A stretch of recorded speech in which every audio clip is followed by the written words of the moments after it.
Hi, my name's Alan Simpson. This is a course for people learning Vue.js and Firebase for the first time. And the kind of thing we're going to be creating here is this curated collections page where each of these cards represents a website that people can visit. And I put these out for my students so they can find references and cheat sheets and stuff. Now, each of these cards is a link to some website. Okay, so it's just kind of a fancy way to display links to websites. We'll make it responsive in the sense that if they look at it on a phone, it still looks good and works okay. All right. Now, one thing that makes this different about any typical run-of-the-mill website is we're not actually going to create these pages. All the data for these little cards is going to be coming from a spreadsheet. This one happens to be in Excel, but that's just what I have handy. All that matters is it's in some kind of tabular format like this. Actually, I got this off docs.com as a CSV file, then I pulled it into Excel, and I actually have it in Access. But none of that's important, really. What's important is that the data is coming from a spreadsheet. We're going to manage the data from the spreadsheet and not actually hand code every single link. And that's the part where Vue.js and Firebase are going to play a role. The data from the spreadsheet will be stored in a Firebase database, and we'll also use Firebase for hosting the site, so it's available to the public, and both of those are free. It won't cost you any money. Now we need Vue.js to act as sort of an intermediary between the Firebase database and the web page we're creating, and you'll see how that works, and that's also free. Okay, getting back to the spreadsheet, each row across represents one link, which is one card in the website. Some, but not all have an author, and we just don't show any text if there isn't an author for a particular site. In other words, I chose to make author an optional thing. All right, the next column over, called category ID, is kind of how I tell them apart. Anyone with a category ID of 1 is an HTML reference or cheat sheet. Category ID 3 is a CSS reference or cheat sheet. And when people click a link, I take them to the page, but show them only the ones in that category. And you'll see how that works later. The order column is just a number assigned to each one that tells what order to show it in. I don't actually use that right now. I'm just showing them in alphabetical order or whatever, but I put the field in there just in case some other time I decide I'd like to manually order these things. Having that in there now gives me that option if I decide to go that way later down the line. The image name is the file name of the image file that goes with each card. For example, this one has a dog image, a logo from the site, and so that name you see there is just the file name without the extension. They're all .jpg files, so rather than repeat that over and over in every single column, I just put in the file name, and we can put the rest in later when we write the code. Okay, the page URL column is the URL of the link, in other words, where they're taken when they click the card on the page, and the title is the title at the top of each card. So basically the whole point of this course is to be able to take raw data, that is just text in rows and columns that's not formatted to look pretty or anything, and display it on the web in a web page in an attractive format where people can actually click it and follow a link. But we don't have to go in and do each page individually. What we can do is just when we want to add or remove a link, we can just do that in the spreadsheet, pop that data up there, and then the whole site just adjusts itself so you're not manually working with the code every time you want to add or remove a site. Now, I titled the course Beginner Firebase plus Vue. The word beginner there doesn't mean computer beginner.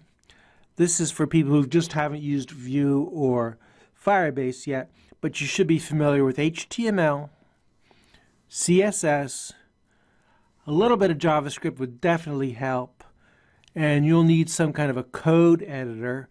I'll be using VS Code, my current main squeeze in the code editing world. You can use any editor you like. Atom, Brackets, Sublime, WebStorm all come to mind, and they're all perfectly good for this. Whatever you use is fine.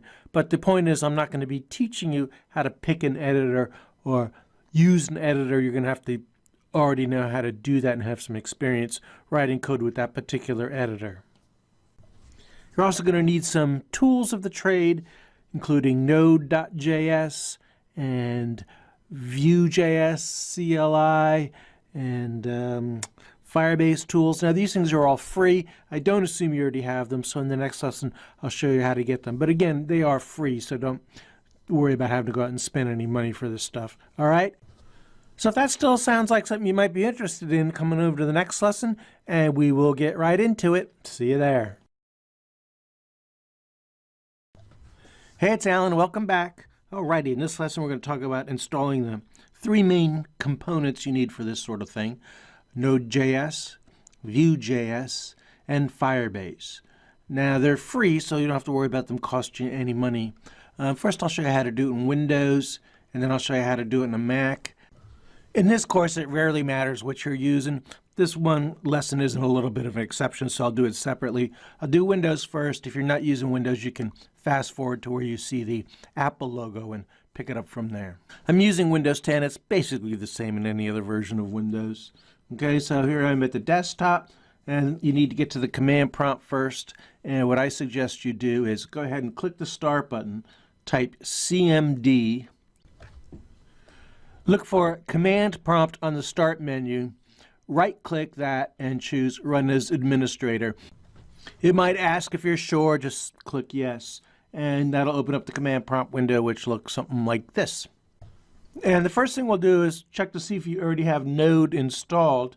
And to do that, type Node, N-O-D-E, then a space, then a hyphen and V for version, and press Enter. Now, if you see a version number or something, you already have Node installed. You don't need to reinstall it. But if you see something like this where it's not recognized as an internal or external command, that means you don't have that installed yet. And so I'll show you how you can go out and get it. And again, it's free, so don't worry about paying any money for it. Okay, to go get it, open up your web browser. It could be Chrome or Safari, whatever you normally use, and browse out to nodejs.org.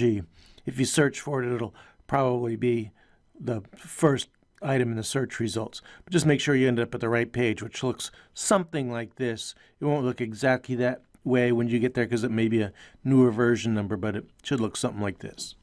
You want to click this button. I don't know what number it'll be when you get there, but don't worry about that. All that you care about is that you click the one that says recommended for most users. I don't think there's anything else below that you need. No, so go ahead and just click that recommended for most users, and it will download like anything else you download in your browser. I'm using Chrome, so it kind of shows up down here in the lower left corner. And then once it's downloaded, you can open it however you normally do in your browser. Here in Chrome, I'll just click the little arrow and choose Open, and that'll start the installation procedure. Again, you might see an "Are you sure?" kind of thing. Just go ahead and say yes. And the rest is just your typical installation thing where you can pretty much just say next on each page. We'll need to, accept the agreement. Click next. The path is fine. Oh, that's fine. Click next. And then just click install. Then just wait, really. I'll speed it up so you're not waiting for it in real time. Yours might take a little bit longer than this. Okay, but eventually you'll get to the last page of the wizard where you just have to click finish and you are done with that aspect of it. Okay? And now to verify that it worked, we'll go ahead and open up the command prompt again. So click Start, type CMD, right-click Command Prompt, and choose Run as Administrator. If it prompts for making sure, just choose Yes.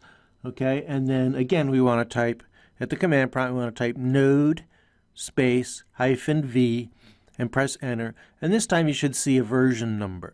Now, it won't be the exact same version number I have here because they come out pretty quick, but don't worry about it. Don't worry about version numbers at all.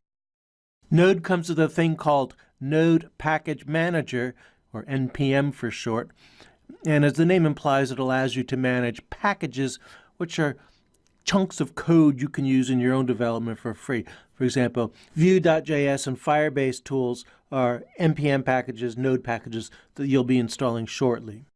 And to verify that you have NPM installed, here at the command prompt you can type npm space -v and press enter, and you should see a version number assuming you have NPM installed. It won't be this exact same version number, but don't worry about that. Now for our database and web hosting, we're going to be using Google's Firebase, so let's make sure you have an account out there. Go ahead and open up your browser and browse out to firebase.google.com. I can't say exactly what it'll look like when you get there, but here's what it looks like right now. It's actually the first thing you hit, but it's basically firebase.google.com. Okay, now if you don't have an account or if you're not signed in, click sign in. If you already have a Google account, go ahead and sign in with your usual username and password. Otherwise, you can click more options and create account and create account. Again, it's free, so don't worry about it costing you anything. And then once I won't go through all those steps. Once you're logged in, you'll see where it used to say sign in, you'll see your avatar or picture or whatever you use for your account there. Okay, the next step is to install the Firebase tools, and if you went digging around their documentation, you would find it here under Run a Local Web Server for Developer. Basically, they want you to type npm install -g space Firebase -tools. Don't worry if you can't find that right now. It's not important. I'll just tell you what to type. But if you go digging around and find it, of course, you can copy paste it. Just make sure you don't grab the $ too. But the important point is go back into your command prompt and run that command. Again, in Windows, I would say, type the CMD, right-click and choose Run as Administrator. It's just a way to help ensure you get all the files you need. All right, so the command we need is npm space install space -g space Firebase -tools. That -g is pretty common with NPM. It stands for global. It means that you may want to use this package, this chunk of software, in more than one thing you create. So go ahead and put that in there, press enter, and now this part will take a while. I will speed it up so you don't have to wait 10 minutes watching progress indicators. You may see some warnings and technical jibber jabber. Don't worry about it. When it's done, you'll get back to the command prompt, and let's just assume everything's going to be fine. Again, you don't need to worry about that stuff there. You can just type CLS for clear screen and press enter. That'll clear off your screen. And next, we will install Vue.js. So for that, type npm space install space -g for global, again, so we can use it in multiple projects. And it's Vue -CLI. CLI stands for Command Line Interface. Okay, press enter. And again, I'm going to speed it up here because it takes several minutes to download, and you don't want to sit here and watch that happen. Again, don't worry about any warnings or anything you see along the way. When it's done, you'll just come back to the command prompt, and that's it. You're done as far as Windows goes. So if you don't have a Mac, you're not using a Mac, you can skip the rest of this lesson. Otherwise, for the second half of this lesson, I'm going to go through the same steps using a Mac rather than Windows. All right? Okay, so we need to install Node, if it's not already installed, and the Vue CLI, Vue.js CLI, and Firebase tools. On a Mac, we'll be using the terminal window. You can open that however you normally do. If you don't normally open it, you can click the spotlight magnifying glass near the top right corner, type terminal, and you should see terminal app or terminal, and you can just open it from there. First thing, let's check to see if you already have Node.js installed. So at the terminal prompt, you can type node space -v and press enter. If you see a version number, then Node's already installed, and you probably don't need to install it again. But if you see an error like this, then it's not installed, and the first step is going to be to go install Node.js. And again, it's free, so don't worry about it costing any money or anything. Okay, so open up Safari or whatever you browse with normally, and you want to browse out to nodejs.org, or you can search for it. Node.js, and it's this first one, nodejs.org. Just make sure you get to the right page, and you want to click the first recommended for most users option. Now the number you see there will be different from that number. It'll probably be higher, but don't worry about that. You just want to click whichever one says recommended for most users on the left there. If you're using Safari, it'll go to this download area up here, and then when it's done you can click that and then click the node dash whatever it is .dmg, and that'll start the installer, which looks something like this. All right, and then it's just kind of a typical install. Go ahead and click continue, and click continue, and agree, you gotta agree. That's fine. Macintosh HD, click continue. How much space it'll take is fine. Install, and you'll need your Mac password to give permission, and then the installation will start, and that'll go something like this. And once it's done, it'll take you to the summary page, and it says it's installed. So let's go ahead and click close. So now, move to trash. We don't need the installer anymore. And then to verify the installation, get back to your terminal window, type node space -v and press enter. And you should see a version number. Again, it doesn't have to be this version. It should be this version or a higher number. Now, whenever you download and install node.js, you also get the Node Package Manager, NPM as it's called, and that allows you to download and install various kinds of Node packages, which are different tools you can use in your development work. And here we're going to be using Node Package Manager, NPM, to install Firebase tools and the Vue.js CLI. Now, to verify that you have NPM installed, you can type npm space -v and press enter. You should see a version number.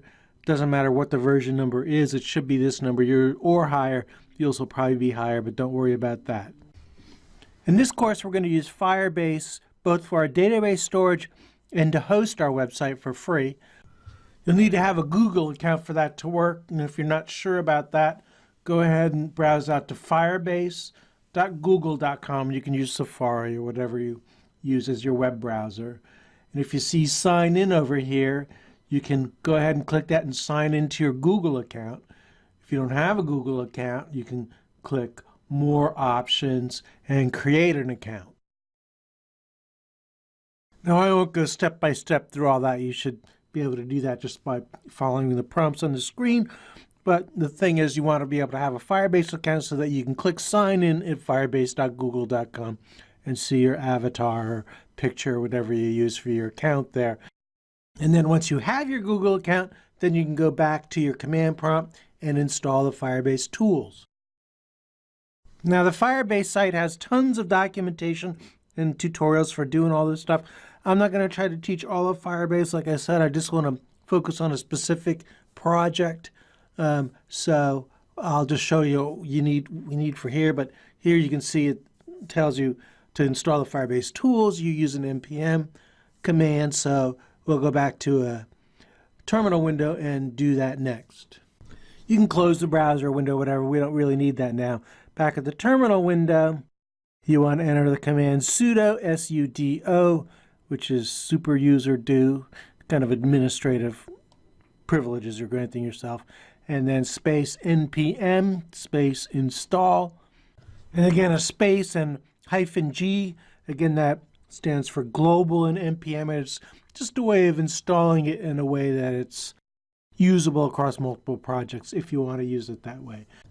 Okay, and then another space and the name of the app, which is Firebase-tools, and press enter. And since you use that sudo, you're going to have to put in your Mac password. You can't see it as I type it here. All right, and then the installation starts, and it's going to take several minutes. Again, I'll speed it up because you don't need to sit there and watch the progress indicator. Okay, and then when that's done, now you may see some warnings and stuff along the way. Try not to worry about that. And when that's done, you're back to the command prompt. We'll do Vue next. If you want to clear off all this gobbledygook on your terminal window, just type clear, C-L-E-A-R, and press enter.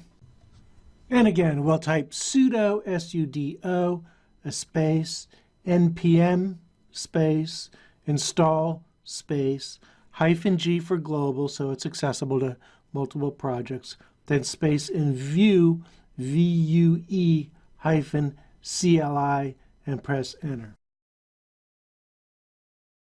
Okay, we'll install. Again, you might see the occasional warning or whatever. Don't worry about it. When it's done, you'll return to the standing prompt. And that's it. You're done. You've installed Firebase and the Vue CLI, which is what we're going to need to create our project. Okay, so in this lesson, you installed Node.js, Vue.js, and Firebase, which are the three main components we'll be using for our project. So come on over to the next lesson, and we'll get started creating. See you there.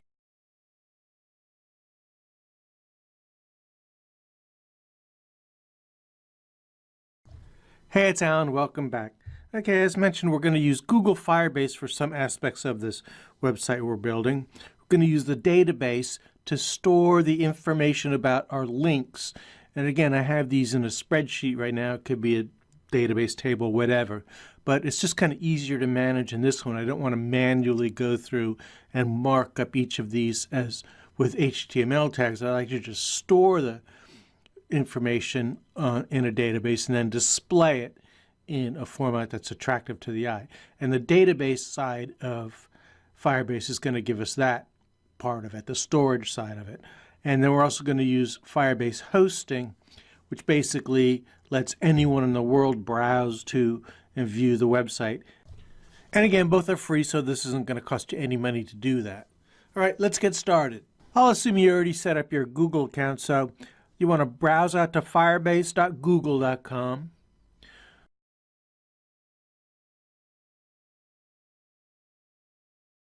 Over on the right, if you see sign in, go ahead and click that and sign into your Google account.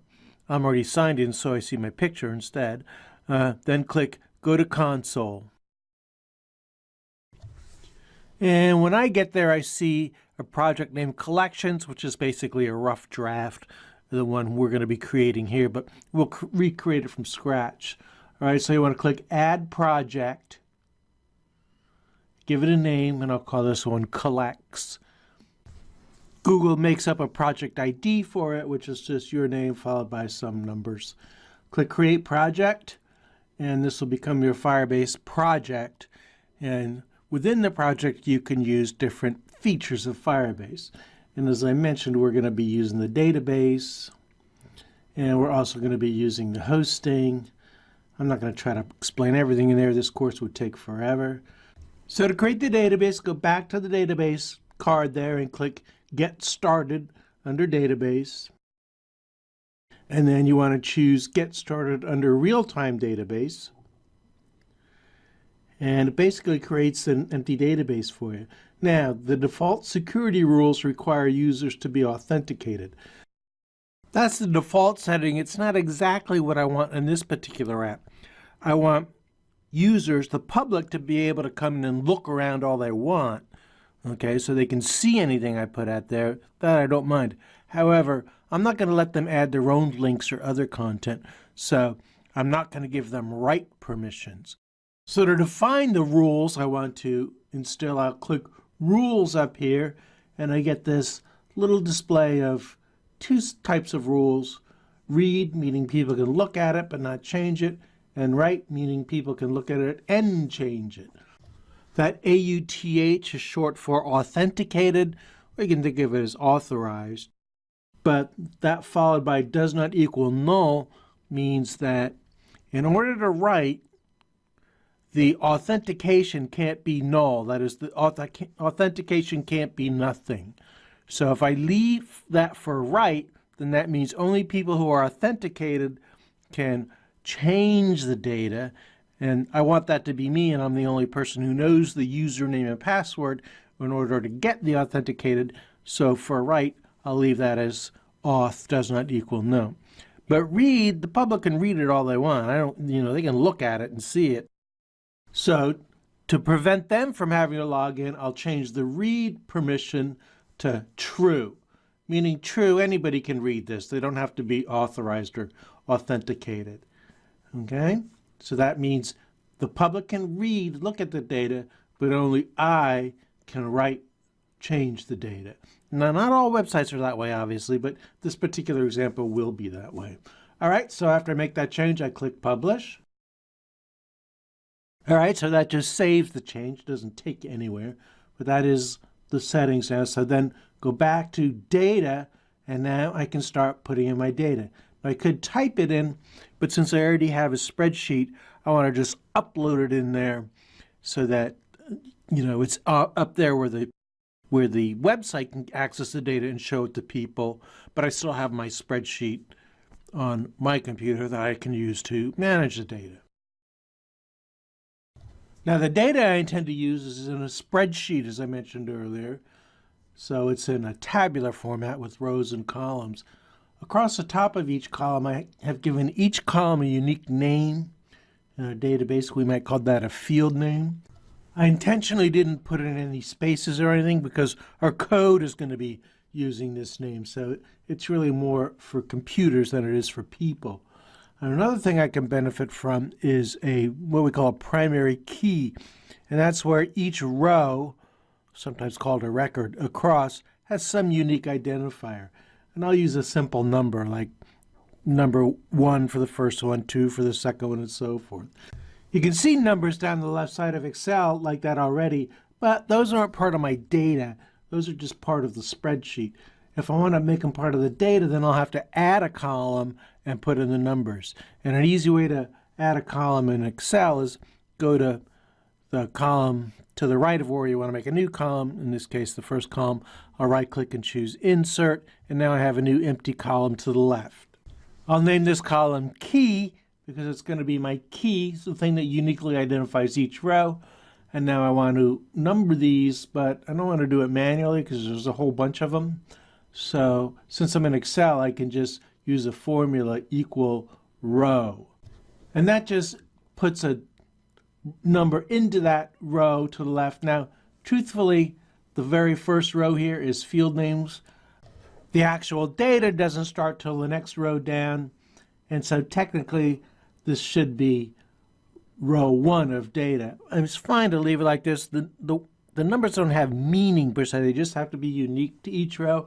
But it's simple enough to renumber them to make this one 1.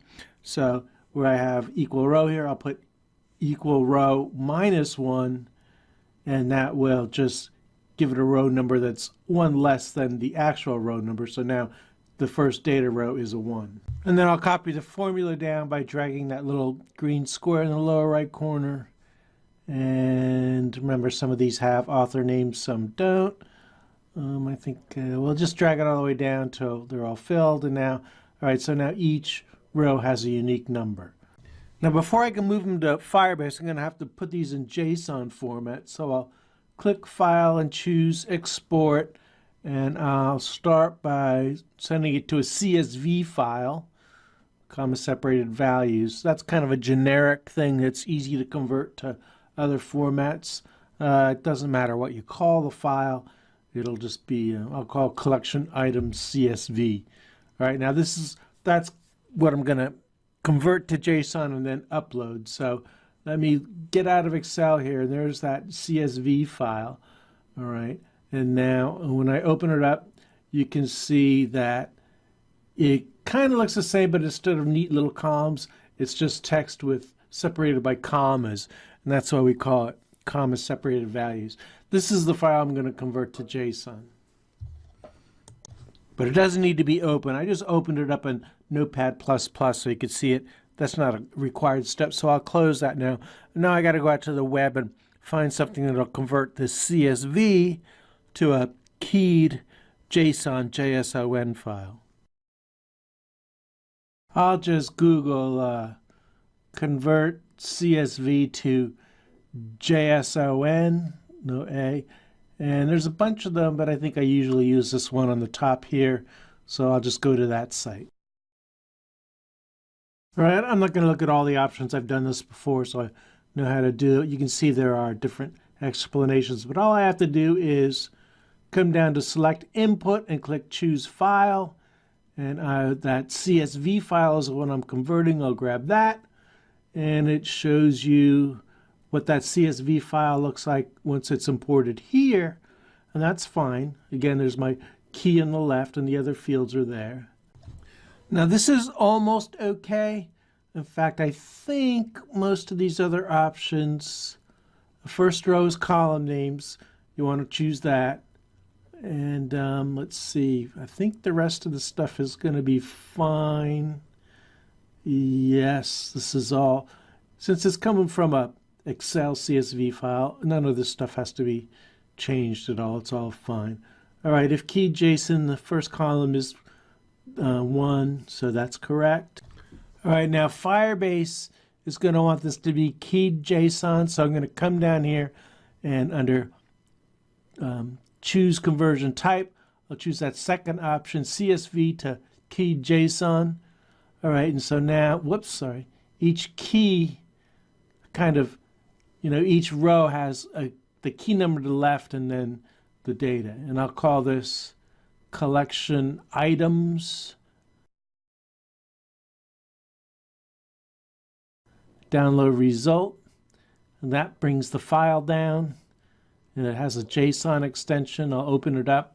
There it is in my downloads folder. I will stick it on the desktop just so it's easier to find later. All right, and then I can close the website. Now there's my JSON file. Now, I'm not exactly done yet because I may want to have multiple tables or multiple nodes of data. It's not a requirement, but just in case I change my mind later, what I want to do is I'm going to make this JSON file into a node where it has one name I can refer to it by. If we were talking about a SQL type database, I'd essentially be defining a table. But we call it a node in JSON.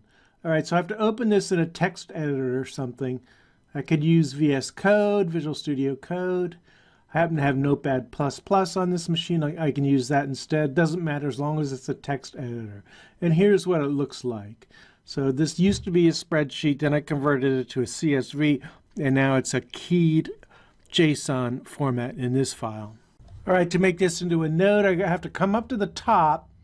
And after the very first curly brace, I'm going to have to put in a name, the node name, in quotation marks. I'm just going to call it items, I guess.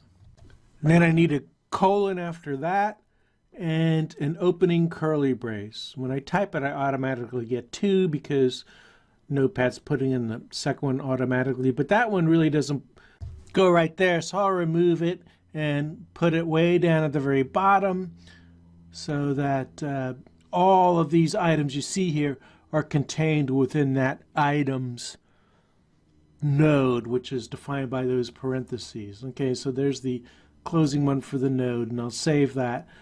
Now, JSON is a very popular, well-known topic. If you want to learn more about it, just Google JSON, J-S-O-N. It's short for JavaScript Object Notation. In this course, I'm just using it as an example, though I don't want to talk about JSON at length. So basically this is ready to go. We can now go ahead and send it up to Firebase as a JSON database. But while I'm here, let's just take a quick look at it in VS Code, since that's the editor I'll be using a lot. You don't have to do this step if you've already done the rest of Notepad++. I just want to show you what it looks like. I mean, it looks exactly the same. You can see the opening curly brace, the object name items, and so forth. And as you scroll down, you see all the various items. Each one starts with a number, which is the key, and each is enclosed in curly braces. And at the end, we close off the last one, the object name, and the whole file. Okay? So now, to send it up to Firebase, again, we have to start with the close. So I'll go ahead and close this now. And let's go fire up our browser so we can send this to Firebase. Okay, so we got our JSON file all ready to go. Now we need to open up your web browser again and go back out to firebase.google.com. Make sure you're signed into your account. If you don't see your picture over here, go ahead and click sign in, then go to console. Click the collection name, which is collects for my example, and then you want to scroll down and click getting started under database, and you already have created an empty database, so that will take you there. Click data if you're not in that tab automatically. And then you see these three dots over here. You want to click that. And then choose import JSON, because you're going to import that JSON data that's currently on your desktop into your Firebase database. It's important to understand that when you import, you don't add to existing data, you replace the data you already have out there. So I don't care here because right now I don't have any. But in the future, if I wanted to make a change, I wouldn't just change a few things and try to put them up there. I'd make the changes in my spreadsheet and then upload the whole spreadsheet again, so the one in Firebase is identical to the one on my desktop.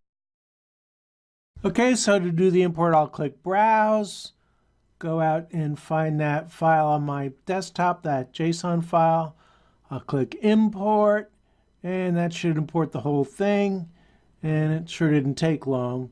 And now when I expand these nodes, I can see the data from my spreadsheet, which then went to the CSV, which then went to the JSON, is now in my Firebase database. And I can access these data from my website and display them all formatted nice and neat with HTML and CSS. And we'll get started on that in the next lesson. For now, you can go ahead and close up the web browser. You don't need to be in Firebase anymore for a while. Then come on over to the next lesson and we'll get right back into it. All right, see you there. Okay, in this lesson, we're going to start our website project, which involves using some Vue and Firebase at the command prompt or terminal window. It's slightly different for Windows and Mac, so I'll show the Windows version first. If you're not using Windows, you can, fast forward till you see the Apple logo and pick it up from there. Pretty much the same, but it's just that the languages are slightly different for the command prompt than Windows and Mac. All right, let's start with Windows. Click the Start button, type CMD, right-click Command Prompt on the Start menu and choose Run as Administrator. Next, you need to navigate to the folder where you want to create your project. I'm going to use my desktop for now. You can always move it later. So to get there, I have to type CD, change directory, a space, and then /users. Make sure you use a backslash, not a slash, not a forward slash. /users and press enter, and now the prompt will show you that you're in your users directory or users folder. The next step is to go down one more level into your user account folder, which will have the same name as your user account. Okay, so if you're not sure what that is, you can type dir and press enter here and look at the names of the folders, but I happen to know mine is AC Simpson, so I'm going to type CD space AC Simpson and then press enter, and that'll take me down into my user account folder, and the prompt will reflect that path, which is the C drive, the users folder, the AC Simpson subfolder. Now, if you want to see what the name of all the files and folders are in any folder, just type dir and press enter. That'll list everything that's in there. I'm going to put this project on my desktop. You can put yours wherever you want. It really doesn't matter.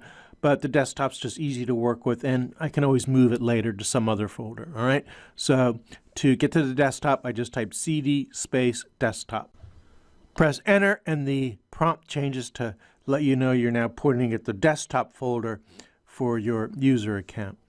All right. Now, I don't really need to see this stuff anymore, so I'll just type CLS, which is short for clear screen. Press enter, and that'll clear off everything but the command prompt. Okay, so far all I've done is navigate to the folder where I want to put my project, which is my desktop. I haven't actually created anything yet. And again, you can put your folder wherever you like. I'm just going through it kind of step by step because not everybody's used to working with the command prompt.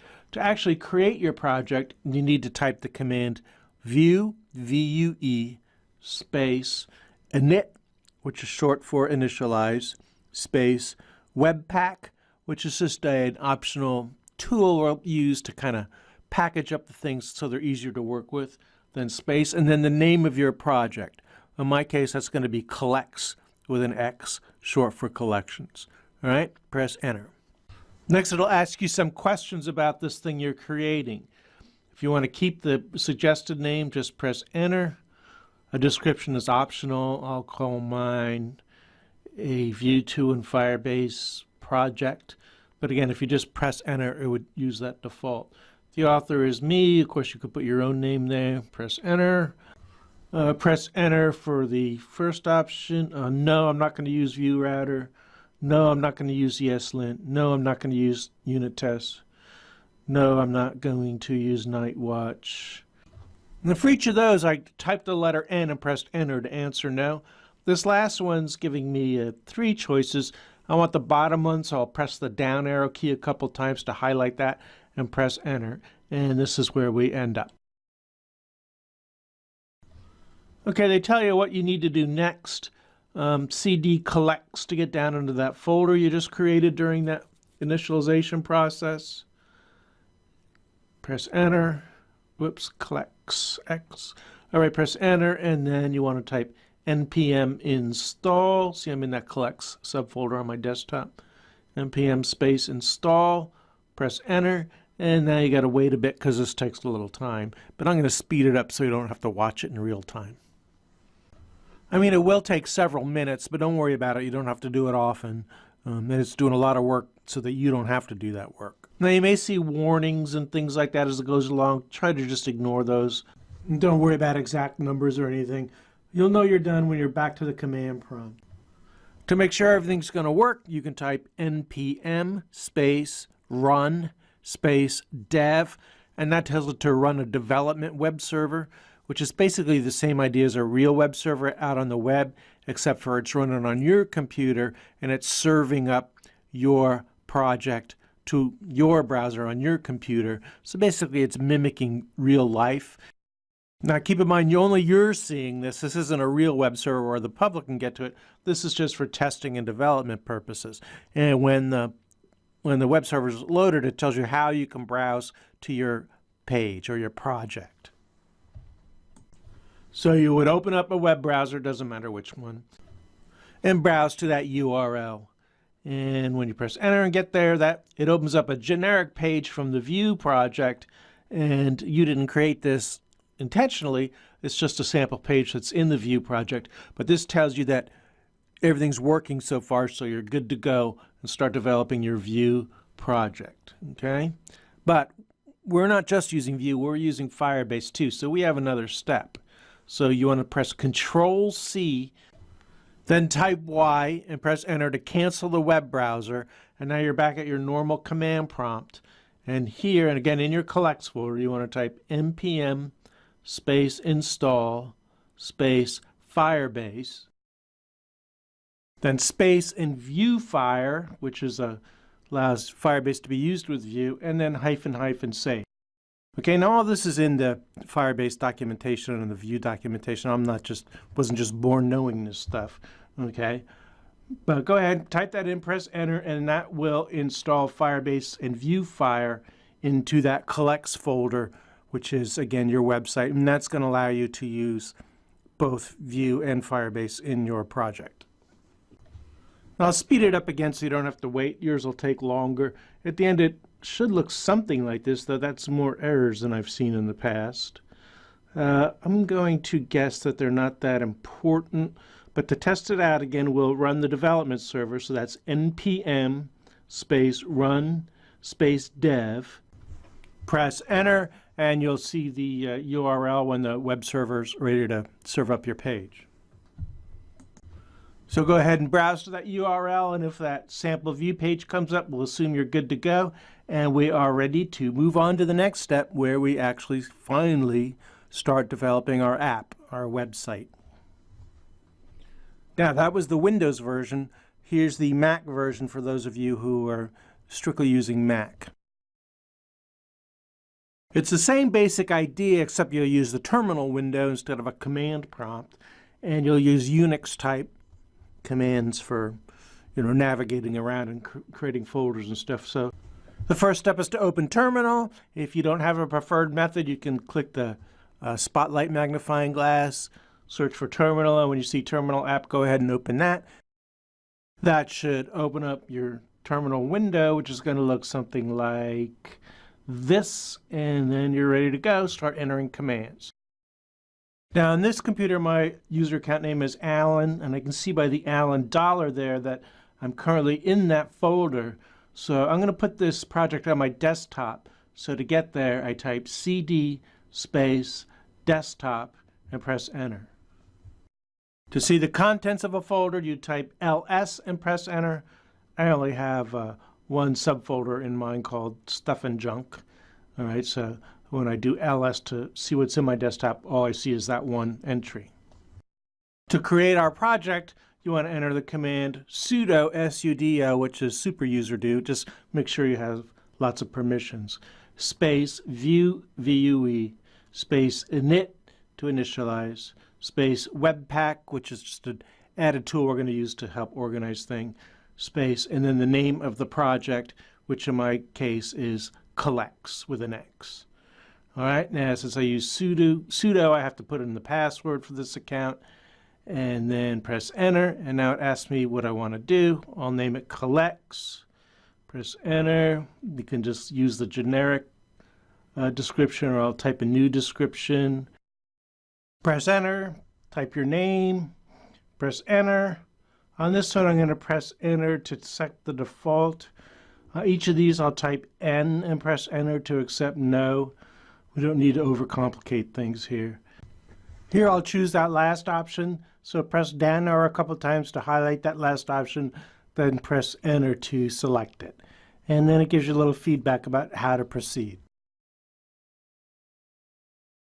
Okay, so that created a folder named collects, so now I need to type cd space collects and press enter to get down into that folder. And they want me to do this npm install. I'm going to type sudo sudo space npm space install, and that's just to make sure you have a high level of rights to do this. If you forget, it'll probably still work, but no harm in sticking sudo on there. You don't need to enter the password again because you did last time. All right, now this is going to take a few minutes. I'll speed it up. And once that's done and you're back to the command prompt, you can test it by running the little development web server. It's a web server that runs on your computer that serves up the page. To run that, type npm space run space dev, just like that, and then press enter. It'll take a few seconds, and then you'll see a prompt telling you how to browse to the default web page for the site you just created. And the URL for that will be http://localhost:, and then some port number. Mine's 8080. Yours might be different. Don't worry about that. Just use whatever URL they tell you to use. And you can just pop up in your browser and stick that URL in the address bar and press enter. All right, so I'll just copy it here and then open up Safari. And from Safari in the address bar, I'll paste that in. And it takes me to that localhost :8080. You don't see the whole path there unless you click it. Okay, but this is what you want to see, this whole page. Welcome to your Vue.js app. This is just a generic page that the project created. And the only reason we did that is to ensure that that page opened. And the fact that it opened tells us that everything is going great so far, no problems. But we're not done yet. We still need to bring in the Firebase component. So we need to get back to the command prompt, press Control-C to terminate that browser and get the normal command prompt back. And then here we want to type sudo, again for super user do, npm space install space Firebase space viewfire space hyphen save, and press enter. Now this isn't just something I magically know. All this stuff is in the Firebase documentation and in the Vue documentation. Go ahead and type that in and press enter. And again, it might take a little while. I'll speed it up a bit here so you don't have to wait for the whole process.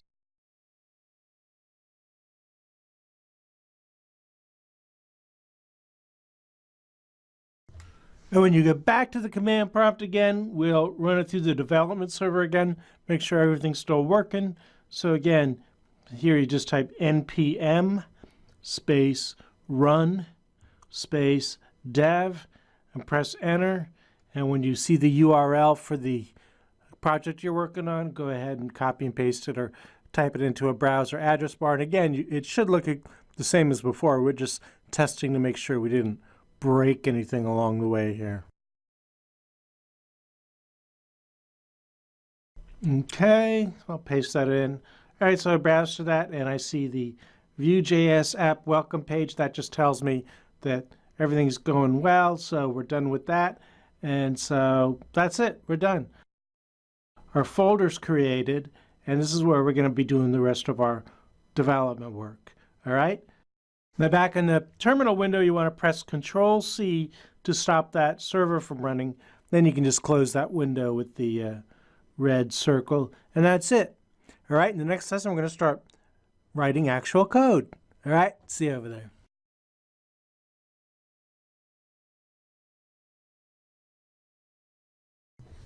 Hey, it's Alan. Welcome back. Okay, now we're going to bring Firebase into this Vue app we created.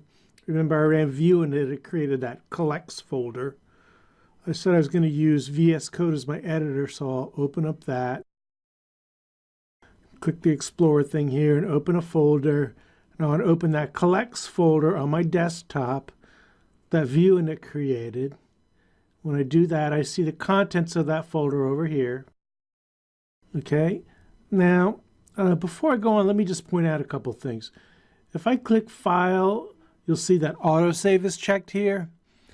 That just means I'm using autosave. So you're not going to see me saving stuff all the time. It's going to save automatically. And you can do the same thing if you want.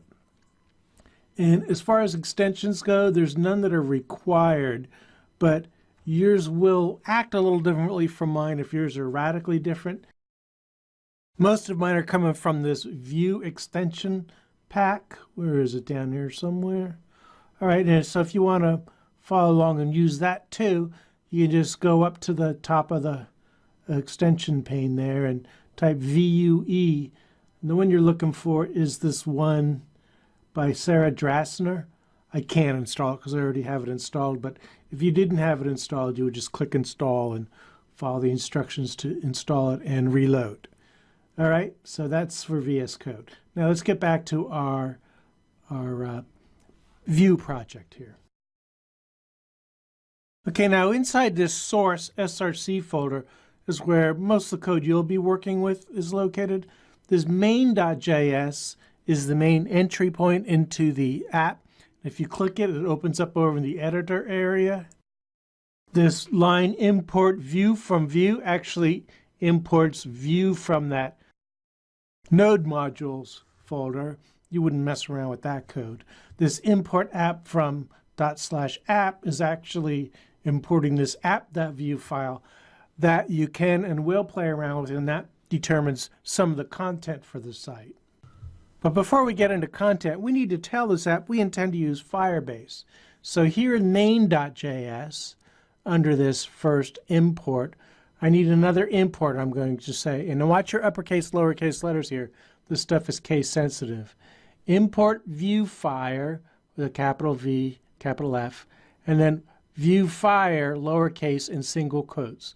And that's just going to run out to that node modules folder that has a bunch of files in it and load the VueFire code, which lets Firebase interact with Vue. Then a little further down in this same code, I'm going to add Vue.use, in other words, telling Vue, use that VueFire thing. Again, watch your uppercase, lowercase letters. This Vue.config production, I don't really need that. I'm just going to comment that out. This is JavaScript code, so I can comment it out with a couple of slashes. And everything else can stay as it was, except for I added these 2 lines to bring in the Firebase Vue capabilities. Now to make sure I didn't mess anything up, I'll run it. Remember that's npm run dev. I'll do it from within VS Code though, so to get to that, I'll click View in the VS Code menu bar, choose Integrated Terminal. It should open a pane down here with the last item here selected. Okay, I'm using PowerShell, but it'll be Bash or something else depending on what you're using. That doesn't matter. All that matters is that you see the name of the folder there, and then you put in the npm space run space dev, and you should get the thing telling you what the URL is. I can control click it actually, and that opens up that sample page. It didn't bomb, so far so good. Now you see this collects up here? That's actually coming from the home page for the site, which is index.html. So if I come over here and open index.html,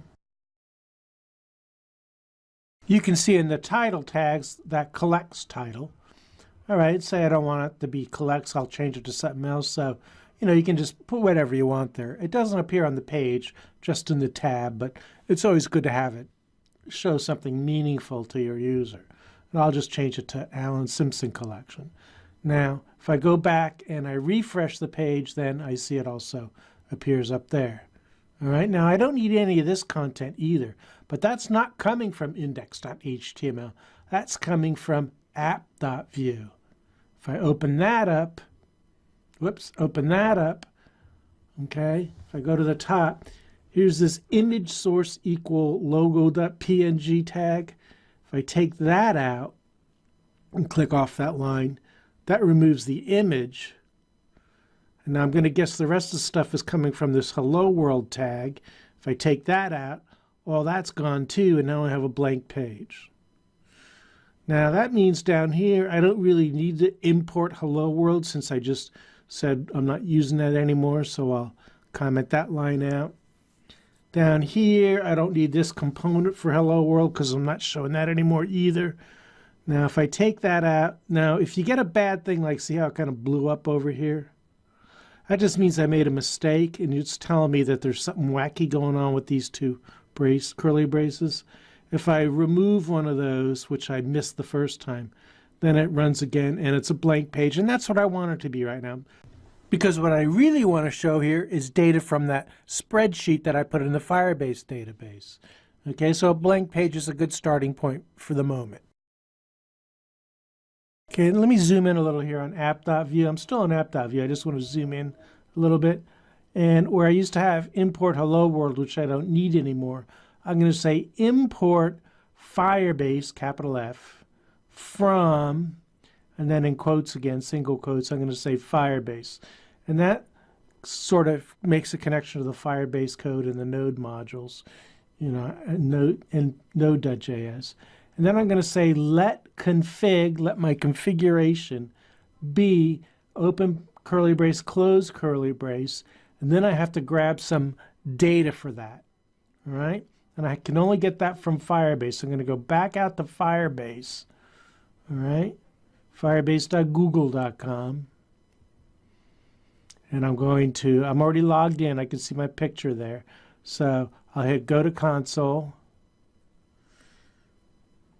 And I have multiple projects. I'll use this collects, one we're working on now. And under getting started here, or get started here, I'm going to choose add Firebase to your web app, because that's what I want to do. And it gives me some code. I already have some of this code in there, so I only need what's between the curly braces here. Okay, so I'm going to select and copy just the code between the curly braces. Then I'll go back into my editor. I'm going to put that in between my curly braces. All right, now you don't want to do this exact same code that I'm showing. This is for mine. You have to put in your own code from your own Firebase database. All right, so I'm going to blur that out so you don't accidentally think you're supposed to put in my code, because that won't work for you. Now you may see examples where they use var instead of let. Let is a newer construct which limits the scope a little bit. You can use either one. I'll just go ahead and use let.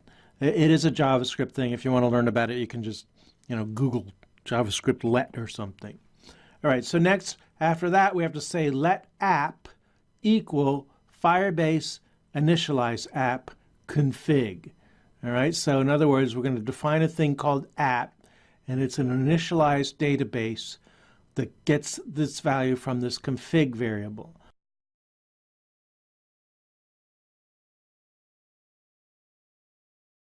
And remember case sensitivity, so it's Firebase with a capital F and initialize app with an uppercase A, like that, all right?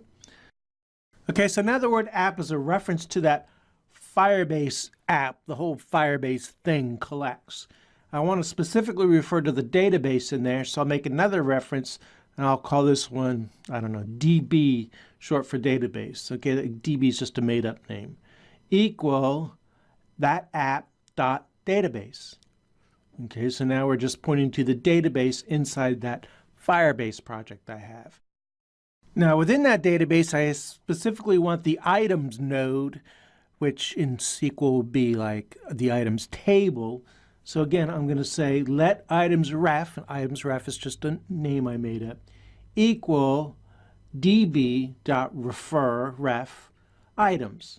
All right, so now items ref is basically that node of JSON data that starts with the name items. And it's all the things in there, which is every single one of my links that I'm going to be showing. Okay, and now if I had other nodes in there, I don't, but if I did, I could refer to them by name. But I have one node, one table called items, and that's what I'm referring to here. All right, now I need to make that accessible to the rest of the app, the stuff up above where the tags are. So I'm going to come into the export area here. I'm going to say Firebase, lowercase f, colon. All right, open curly, close curly. From Firebase, I'm going to export a thing called items, and that's a made-up name. And what it actually is that entire items ref chunk of data. Originally, it was in a spreadsheet. We could call it a table, but it's basically all the links in that items node in that JSON file, okay? And it's all of them, all right? Now, I want to show all those items on the page. And anything you want to show on the page goes in app.vue up in the template area here. I'm still in app.vue, but now I'm in the template area rather than the script area. If I were just going to show one of those things, I might make a div and refer to it that way, but I need to loop through them. And for a loop, we'll use the vue.js v-4, okay? v-oops equal, all right? And I have to say for each something in that items collection, the something, I'll just make the word item, okay? I just made it up, but it's singular for items. So for each item in items, so for each link in that spreadsheet, basically, and then you also have to follow that with colon key equal item.id, and that's just a reference to the ID number that goes with each one. We're not going to actually show it, but it's good to put it in there anyway. All right, so this loop is going to go for every item in that items collection, put a div on this page. Okay, and then we have to tell it what to put inside each div, and we do that by saying item dot and then the property of each of these JSON objects we want to show. So to show the author for one, I refer to that as item.author. To show the title for one, I refer to that as item.title. Now in the for loop, the v-for loop, I used item.id, and that's just a reference to this number. That's the unique key to each one. You don't see ID as a name, but because the whole rest of the properties are enclosed within that, that is by default the key, and again it has to be unique to each one as we discussed before we created this. Okay, so back in my template within this loop, let's say I'm just going to show the item title. I have to let it know I'm referring to data, and the way we do that with Vue.js is with interpolation, where you use two opening curly braces and two closing curly braces, sometimes called mustache brackets. And then within those, I'll just say what I want to show. I want to show the item.title, okay? So in other words, as it goes through this loop, it's going to create a div that contains one of those items' titles. So that means I have to look at it in the browser. I still have my dev server running down here, so I can just browse to that URL, open up the page, and then I see, indeed, I have every single item's title showing on the page, each in its own div, so it's each on its own line. Now I can, put that in tags, whatever I want to do. For example, I might make each item title an H1 heading. And, for the HTML, it's just regular HTML because you're inside a div there. And now they're all H1 headings. Okay, so, and you'll be able to do all your formatting with CSS and all your definitions with HTML normally. All right, let's see. Why don't we copy that and we'll make an H2 of the item author. H2. All right, so how does that look? All right, now we have the item title and the item author for each one. Now, I should remind you, too, that I didn't put authors on all of these. I did that intentionally because maybe some of them just aren't the kind of thing that need an author. So when you hit one of those, it doesn't bomb out or anything. It's just that no author shows. So some of you might be thinking, yeah, but how come they're centered? H1s and H2s aren't centered by default, so where's that styling come from? And that styling is also coming from app.vue down below the script section in the style section. And this is just plain CSS code, nothing special about it, even has the style tags. The hashtag app tells you that it applies to all elements inside the element with ID equal app, and here's why they're all centered. Okay, now there's nothing special or sacred about that CSS styling. It's just a working example. I can take it all out, and I'll leave the selector in for later, but if I take out all that styling back over in the page, then the centering is gone and it looks like more plain vanilla HTML with no CSS styling. All right, so that's basically it for our Firebase connection. We'll be doing some more stuff with links and everything. Remember, our goal is to actually make it look like this, but most of that is really just HTML and CSS. I mean, there will be some more Vue.js and Firebase, but the vast majority of the stuff from here on out is HTML and CSS. All right, so come on over to the next lesson and let's get to work. Hope to see you there. Hey, it's Alan. Welcome back. Okay, in this lesson, we're going to talk about using those URLs that are in that text file as links in our final page. Now, as you may recall, the data originally came from a flat file, an Excel file. It doesn't really matter what kind of file, as long as it's rows and columns like this. And each one, well, most have an author, and there's some other data like a image name for image file. The URL is what we're going to mostly focus on here. Each of those takes you someplace. I want to show these data to people. Now note that some of them don't have authors, and that's fine. That's on purpose, and we'll show how that works anyway. But anyway, what I want to do is I don't want to show it like a spreadsheet like that. That's kind of boring. I want to show them as cards. So the first thing I did is I converted that data to JSON format, and then I uploaded it into a Firebase database where it looks like this. So then each one of these corresponds to one row across the original file. If that were a SQL database, we'd say each one corresponds to one record in the SQL table. It's all the same, it's just different ways of organizing and describing things. But I don't want to show users just an ugly list. I want to make them look kind of cool. I'm going to make them into little cards like this, where each one has a picture and the name and the title. And we'll even make it so that it's responsive, so if they happen to look at it on a phone, it still looks fine and works fine, and it's just as easy to use. And of course, when they tap or click on a card, it takes them to the site that that card represents. All right, so far we've set up the website as a Vue website, and we've set up the Firebase database. We just looked at that. So now here's the website in Visual Studio Code. Most of what we're working with is under this source folder. I already added a couple lines of code to main.js to bring in the Firebase capabilities. Most of the changes we've done are here in app.vue. So I'll just click that one to open it up in the editor and take a look at its code. In the previous lesson, we set up a loop that goes through each item in that Firebase database and shows the title in an H1 tag and the author in an H2 tag. That loop gets its data from a connection to Firebase, which involves this let config equal, and I've blurred some of that out because that's specifically a connection to my database. In your code, you'd have to make a connection to your database. But down here is where we say that items ref is a reference to that items node, which contains all of those links.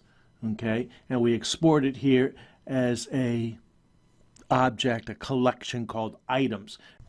Up here in the template is where we loop through that items collection and display the title and author of each link. Right now, that's all the app does. So if I go back to the integrated terminal and do npm run dev to run the app, remember I have to browse to localhost to see the effects. I can't just open this in a browser because it's a Node.js app. So when I go to localhost 8080, the page opens up and I do see the H1 and H2 for each thing, but none of them are links because there's no link in the code yet. And in this lesson, we're going to go ahead and add that link to each one of these. Okay, so back in app.vue in our editor, we look in here, we can see as we go through the loop, we use item.title and item.author. Can we just use item.page URL? Don't forget the double curly braces, the mustache braces. And if I put in item.page URL, okay, now if I look at that in the browser, I do indeed see the page URL, but it's not a link, it's just the URL. It doesn't really do us any good. If you know HTML, then you know we need a href equal type tags in here.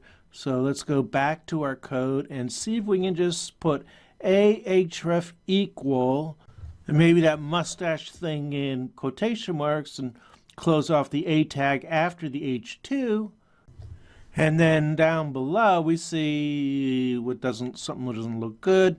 Looks like it's not going to like that. If I went to the browser, I'd see it didn't work. Some gobbledygook down here tells me interpolation has been removed. Interpolation is that mustache syntax thing. It's telling me you have to use v-bind for this sort of thing, or the shortcut ID. All right, so now I could run out to the Vue documentation and figure out what that means, but I happen to know already, so we'll just go ahead and make the correction now. Okay, back in the editor, still in app.vue, we need a space v-bind colon. And that tells Vue to bind to this href attribute the page URL, except we don't use curly braces with v-bind. That's only for interpolation. So we need to replace those with a pair of quotation marks, just like this, okay? And so now we see both the H1 and H2 are inside that A tag, so they're both hot now. They'll both be clickable. Now remember, I have autosave turned on, so automatically it recompiles, and I see this time the compilation was successful, no error. So when I browse out to localhost 8080, I see the page, and indeed, each one of these H1s, H2s is a link. And when I click either one, it takes me to the appropriate site. All right? So that takes care of the linking part. Now, if you wanted to open in a new tab or window, go back to your A tag and use standard HTML, which is target equal, quote, underscore blank, close quote. And then in your page, which looks the same, but the only difference is that when you click a link now, it will open in a new tab rather than the same tab. And again, target equal blank is entirely optional. Whether you want to use it or not is entirely up to you. And that's just straight HTML. You don't have to do anything special for Vue. Now, one little caveat I should mention, though, is that there is a shortcut syntax for v-bind. And I mention it mainly because you might see it in other people's code or courses or whatever. You may just prefer to use it.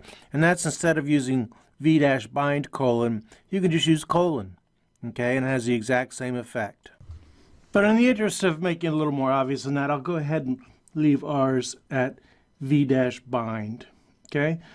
Now, one other small detail you might notice is that down in the integrated terminal, there's a 1 next to problems, telling me that there's one problem in here somewhere. If I click problems, it tells me CSS to not use empty rule sets. And if I click that warning, it takes me right to the offending code. And as you can see at the bottom of app.vue, I have a CSS style rule with nothing in it. Not exactly an earth-shattering problem. In fact, that's really no problem at all because the code works perfectly with it in there. It's just a warning telling you that, yeah, you've got a style rule in here that's not doing anything. For now, I'll just leave it in there because we will be using that style rule shortly. Now recall that in our final product, we want to show each link as a picture. There's a card with a picture in it. You could think of it that way too. And the file name of the picture for each one is in the Firebase database. Now in this particular example, all the images are in the same folder and they all have a .jpg extension, so I don't store that same information over and over and over again. I just store the unique part of each file name and then we'll assemble the complete path later in the code. All right, so that'll be in lesson 7. Thanks for watching, and I hope to see you over there in lesson 7. All right, thanks. Bye-bye. All righty, next we're going to grab that image file name out of Firebase and turn it into an image. Now, right now, I don't even have any images in my site. In fact, if I open up that project in VS Code, typically you want to put these things in that static folder, images and external style sheets, stuff that's typical of static sites that don't use any Vue or any of that stuff. So your external style sheets, your external JavaScript, and your images folder can go in this static folder. So in VS Code, I can just right-click the static folder and choose New Folder. I'll name it Images, all lowercase. You got to be careful about your uppercase and lowercase here. The simple rule is just always use lowercase for folder names, file names. All right, and then I'm going to right-click it and say Reveal and Explore. On a Mac, that would be Show in Finder. And when I open up that folder, naturally it's empty because it's brand new and I haven't put anything in it yet. But I do have some images to put in it. Those I created in the past, and they are somewhere in my pictures folder, I believe. So I'll just go. Of course, it doesn't matter where they are, just that they exist. So if I open up that folder, you can see most of them have a name like i.something.jpg. Okay, now there are a couple exceptions to the rule which we'll be using in the page header later. For now, though, we're going to focus on these i.something.jpg ones. Each one is for a card. If you look at the properties or info for any one, you would see that each is 300 pixels wide by 185 pixels tall, which is the actual size at which it shows on the page. And I made it like that so that, you know, the file's small so it loads fast because we're going to be loading quite a few of them. So the smaller the file, the better for something like this. All right, anyway, I need to get these into the website, so I'll just copy them from this folder, paste them into that new images subfolder I created in the site. And now when I go back to VS Code, I can see that indeed all those files are in that folder. So now we can get to those files from our page because they're in that static images folder. So let's go back into app.vue where we have our loop that's going through all these things. And inside that for loop that's going item by item through our database, we'll add an image tag to show an image. We'll use almost standard syntax, image source equal, but we're going to get the source file name from Vue. And now source is an attribute just like href is, so to bind something from Vue to an attribute, we use v-bind.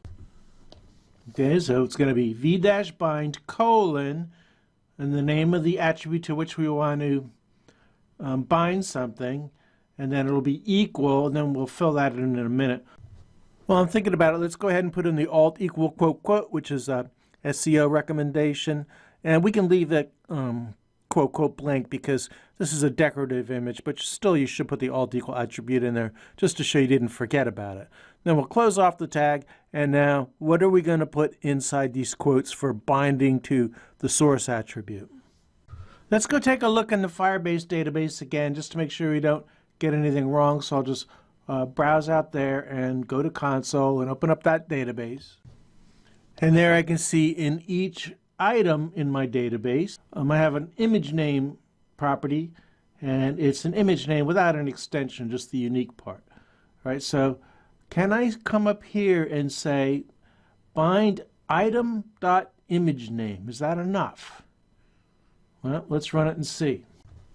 Go back into Integrated Terminal, run npm run dev, press enter, and assuming it compiles correctly, we should be able to browse to the localhost 8080, and we see the page, and it does work, but no picture is showing. Why is no picture showing? Well, if you think back to the code, we told it to bind the item.image name, which is only the unique portion of the image name. It's not the whole path. So after compilation, the tag ends up looking like this, and that's not enough to show the picture correctly. The correct way to show the picture is with a relative reference that looks like this. In other words, we need to tell the location of the image file, and we also need the file name extension. And they're all in the same folder, and they all have the same extension, so I just have to tack on that with each pass through the loop.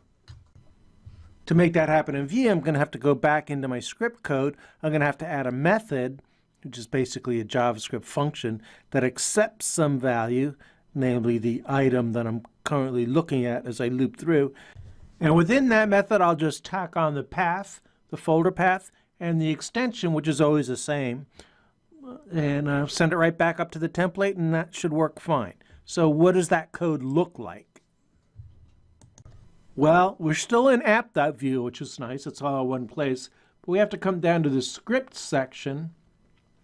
And under the export, where we're exporting stuff out to the template, we're going to have to add something under that Firebase export. Recall that that's exporting the items from Firebase. So we're going to need a comma after its closing curly. And then we need the word methods and a colon.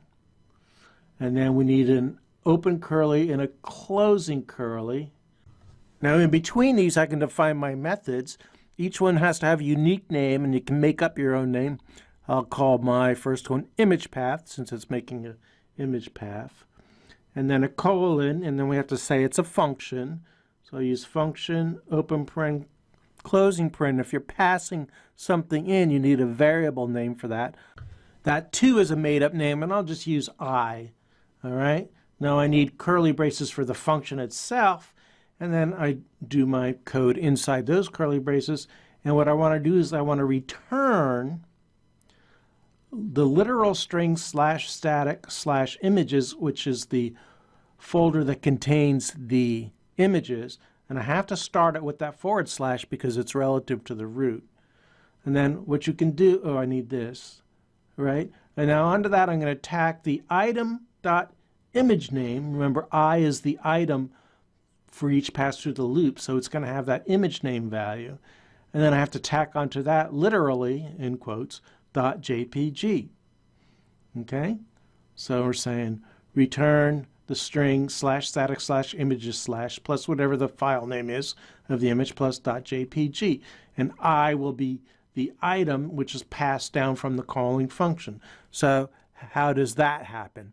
Well, that takes place again up in the template where the v-bind is.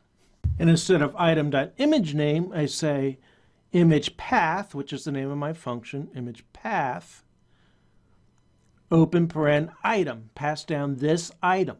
All right, so it's going to pass down the item that I'm currently looking at to image path, which is going to tack on the folder path and the extension to the image name of that item. That in turn gets plugged in for the source equal attribute, and since we now have the whole path and file name with the extension, it will now work. It should show the image. Remember, I work with autosave on, so I don't even have to save. I can just browse out to localhost 8080 and check, and sure enough, there's each image along with each title and author. So we've made progress. At least we have the image. Now, that's not our endpoint, though. Remember, our final goal is to make it look more like this, where each link is a card, like with a picture in it, along with the text. But the styling we can just do with CSS, and in fact, that's exactly what we'll do over in Lesson 8. So if you want to see how that works out, come on over to Lesson 8, and I will see you there. Hey, it's Alan. Welcome back. Okay, in this lesson, we're going to talk about CSS styling, which really isn't directly related to Vue or Firebase. In fact, fact, it's exactly the same as if we weren't using Vue and Firebase, but we need it because if we take a look at how we have the page right now, using npm run dev as usual, we do see that on the page we have the picture and the H1 and H2 text for each link, but it doesn't look as pretty as we'd like. Let me just resize these windows a little. We need to use a little CSS to make it look better. All right, and now the place we're going to put that CSS is in app.vue, where we've been doing all our work. Right up here we have the little loop that's showing everything. That's in the template section between template tags. Notice that inside there we have a div named app, and all the things we looped through are contained within that app div. Now if we come down to the very bottom of app.vue, we see a pair of style tags. And in fact, often you'll see it expressed as style and then the word scoped. And what that does is it makes sure that any styling you put down here at the bottom of app.vue only applies to this code here in the template and doesn't reach out and affect anything in other parts of the page or anything like that. So we'll do the style scoped, and next we're gonna, for each smaller div inside that app div, each one of those is our card, and we'll give each one a size. I already made the images 300 by 185, so I'll make each card that size. You can't really tell right off the bat here. And maybe just so we can see the edges better, we'll put a border around each one. We'll just make it a solid 1 pixel wide gray border. Okay, get that in there. Now you can see that border here. Why don't we round the corners a little bit so it's not quite so sharp along the edges, and for that we can use border dash radius, and we'll keep it subtle, maybe just a couple of pixels.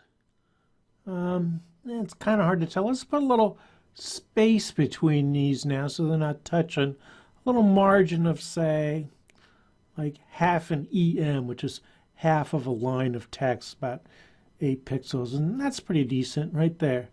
Okay, we can actually make them stand out a little more with just a really subtle box shadow. Again, we'll just keep it tiny, like 2 pixels, and maybe light silver color, light gray. All right, and let me just widen this browser window a little. All right, and that little subtle shadow really helps the card stand out a little more. It's not overwhelming, just visually more appealing, and you can see a nice definition to each one. Now, we do have text in there that we can't see right now, and to deal with that, we're going to make the position of each of these divs relative. And it won't affect the position of each box right now, but what it will do is it'll affect the positioning of anything we put inside each div. Okay, and that's going to let us control the z-index and things like that, which controls stacking and so forth. So let's go ahead, and for the image inside each one of these divs, let's make one of the, it already fits in there just right because they're the same size, but just so we have the positioning clearly defined, let's go ahead, make each one absolute, and we will make sure it is displayed as a block and it fills the box with the right width and so forth. All right, so it's not going to have any immediate effect because these boxes are pretty much the same size as the images already, except where maybe I made a little mistake, but I'm not seeing a whole lot of that right now. The main thing we want to do is control the z-index, and we can assign it any value up to 32,000. The larger the number, the closer it is to you. I'm going to put the image at 10 so it's easy to put stuff in front of it. All right, now one of the things we want to put in front of the images is the H1 text. So we'll make a style rule for all the H1s, and we'll position those absolutely also. And we'll give them a z-index higher than 10. Doesn't matter how high. Let's just say we'll make it 15. That's enough to bring it in front of the image. So now you can see the H1 text on each one. It's kind of near the middle of it, but we can use a little positioning to fix that. First, we'll get rid of the margin on each H1, which moves it up a little. And then, since it's absolute positioning, we can say the top is equal to, I don't know, however far up you want to go, maybe 0. Puts right at the top. And the left, we'll scoot it over a little bit. We'll put 8 pixels to the left of each one. So that's a little bit nicer fit, and we can always fine-tune later. Let's change the font size to, I don't know, maybe 16 points. I think that's okay. What, maybe 18 points? What does 18 points look like? I don't want it to wrap, so somewhere between 16 and 18 points. Let's go ahead and do the H2. I'll copy this whole H1 style rule, and I'll paste it in underneath there and change it to an H2. And then that makes the H2s visible, but they're laying right on top of the H1s because of the absolute positioning. So I'll move them down by changing the top to, say, 24 points, pixels, whatever. Okay, so now the H2 moves down. I can see it. I would probably want that one's font to be a little smaller. And it's a little awkward here, but let me just play around with that a little bit. But the main point now is that we can see the image and the text is in front of the image, both the H1 and the H2, and that's what we want.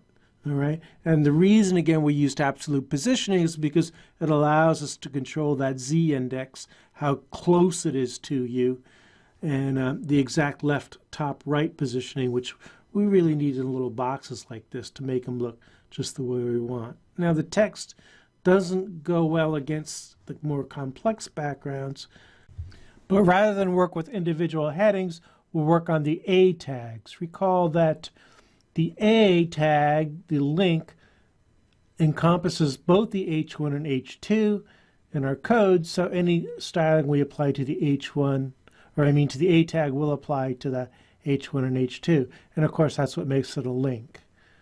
All right, so let's go back to our style sheet, and we'll make a style rule for A tags inside that app div, inside the smaller divs inside app. And we'll use that as our style rule. Let's go ahead and make all the A tags block elements, which just allows us to specify their height and width. And we'll make them absolutely positioned so we can control the Z index. We will put it in front of the H2s. The H2s are at 15, so we'll put these at like, I don't know, how about 20? Oops, Z index. I don't know why I always spell it in X index. All right, now we can't see anything, so I'm going to make the background color pink. All right, so we can see what's going on. We still don't see it, though, because it's doesn't have any real size. So let's make the width equal to 100%. All right, so now each A element is as wide as the box. And make the height 100%. And now when it's completely filling the box, now we can see the background color. And notice that no matter where I point inside the box, I get the little finger pointing mouse pointer, which tells me that that whole box is clickable. I can click anywhere in that box and it'll take me to wherever the A tag says, and that'll be the link for that particular card. But of course, I don't want to completely obscure the image behind it, so rather than going with the solid pink background, I'll change it to like a gradient that goes from dark to light, and that'll help the light text at the top show up better without completely obscuring the picture behind. So instead of the solid pink color, I'll go with a linear hyphen gradient, and we'll start with black at the top, fade down to transparent. And so instead of the solid pink, we have this fade from dark to light. It doesn't help a whole lot with the text because the text is still dark. So let's go back into the style rule for the A tags, and let's make the A tags white. So that would be color : white. And that's better. Now we can actually make it a little bit better by sticking a small text shadow on there. I wouldn't go more than 1 or 2 pixels on it. Make it black. And it's a little hard to tell, but it does help the text stand out a little bit, especially on a lighter background. So it's looking pretty good. Now, there's one other thing. I'm going to close this Explorer pane on the left, make a little room. I'm still editing app.vue though, because I just want to narrow this and widen this. And notice how it doesn't wrap. I mean, they stay stacked up like that no matter what. That's not really my goal. What we need to do is we need to do a little more styling in this number app. And recall that that's the app that contains all the little boxes. Okay, everything inside there will be controlled by this hashtag app style rule because it's div ID equal app.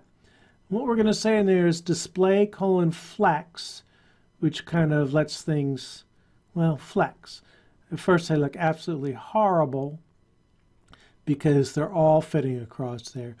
That's not really what I want them to do. What I want them to do is wrap. So I'm going to say within this div where I'm using display flex, I want the flex wrap, and that's flex-wrap : to be just a regular wrap. And that prevents them from changing size. And instead of squeezing in there, they just wrap in there. So as I widen the window, they fill up as long as there's room. You know, they'll keep filling up the available space. And as I go narrower, then they wrap the other way. So it works on a widescreen or a narrow phone screen. Now I don't like them bunched up to the left, so I can tell it the way I want you to justify them. One way is with space around. That is, always make the space around them the same. So as I widen them, they wrap, but the space between them adjusts so that it's relatively even. That's one way to do it. An alternative to space around is you can use center. And what that does is it keeps them centered, keeps the space between them equal, and just centers them horizontally across. And you can go with either one, whatever you think looks best for your design. I'll go ahead and stick with center for this one. And that's it as far as the cards go. One last thing I would like to do here is add a header so there's not just this empty page. And we will add that header over in the next lesson. All right? Hope to see you there. That'll be lesson number 9. Hey, it's Alan. Welcome back. Okay, in this lesson, we're going to stick a header up on the top of this page just to make it look a little nicer. We don't have to use Vue or Firebase or anything. This will be straight HTML and CSS. Let's see where we stand right now. I'm going to go ahead and do an npm run dev in Visual Studio Code. And just to review where we're at, we have all our cards in there, but I'd like a little header up at the top of the page, just make it look more like a real page, a web page. Okay, so now to do that, I'll use index.html because that's the first page that opens. Okay, when I look in there, there's this div ID equal app. That's where all the generated Vue code ends up, but I want my header to be above that. So here in index.html, I'll put the header above that div. I'll just type it up real quick since you don't want to sit there and watch me type, I'm sure. So I'll do an H1 and H2, and I'll put a little link back to the page that calls this page in my regular website, which doesn't have any view or anything like that. All right? Keep it simple, all right, because this is just regular HTML and CSS, like I said. All right, so if I look at the page now, npm run dev, there's the header. It's ugly because I haven't styled it at all yet, but at least the text and the link is in there. So let's talk about styling it. Where would we do this style sheet? We're not using app.vue. App.vue is for all that stuff, that generated code inside the app. For this other stuff, we can use a more typical external style sheet, and typical means the static folder. Okay, so you can put the style sheet file right in static folder, or you could make a subfolder and put it in there, whichever you prefer. For my working example, I'll just go ahead and create a subfolder named CSS inside that static folder. So I can right-click the static folder's name, choose New Folder, and I'll just type in the folder name as CSS. Obviously, you can name it whatever you like. And then that CSS, I'll right-click and choose New File, and I'll add a new file called stylesheet.css, and that'll become the external style sheet for the site as a whole. Okay, now I have to link to that style sheet from index.html. All right, and that goes up in the head section.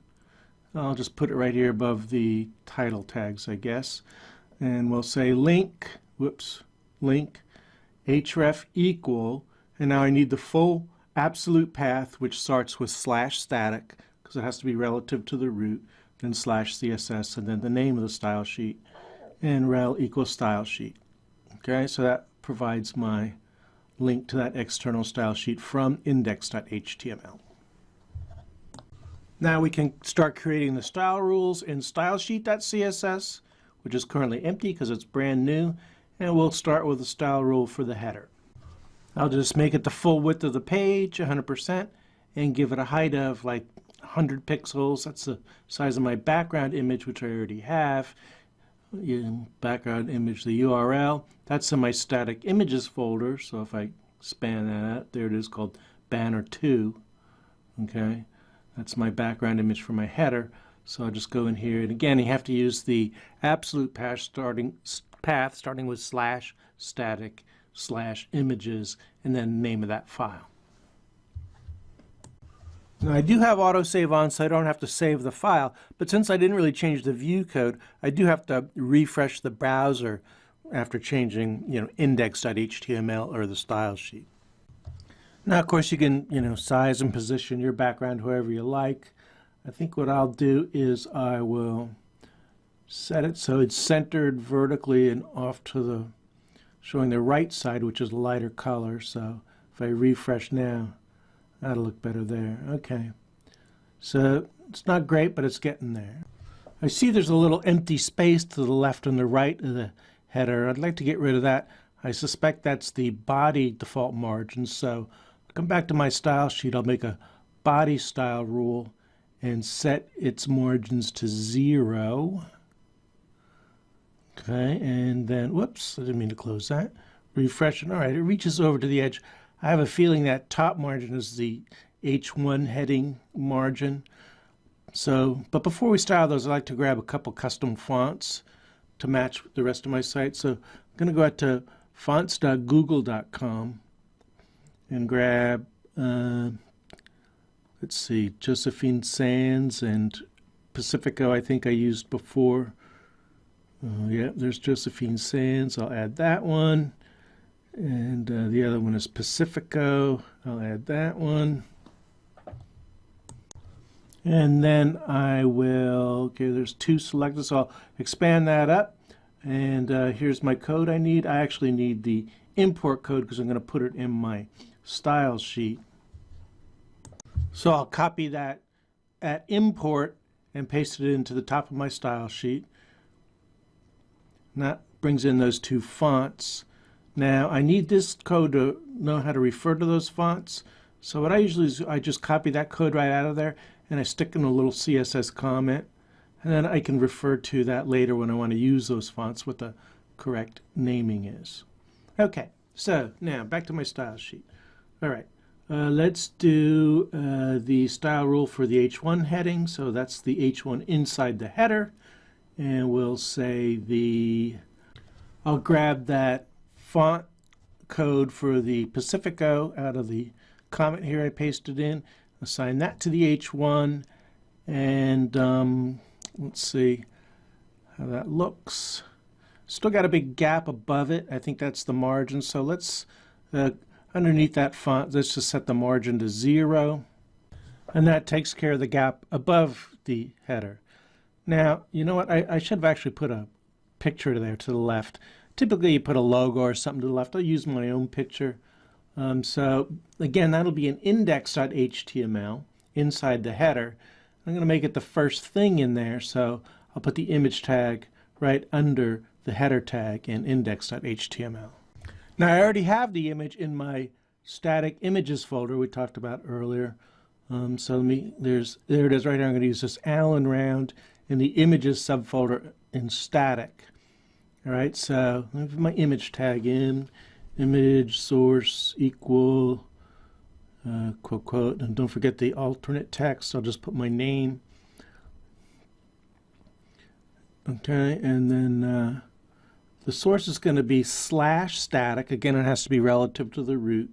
/images, which is the folder that contains all my static images.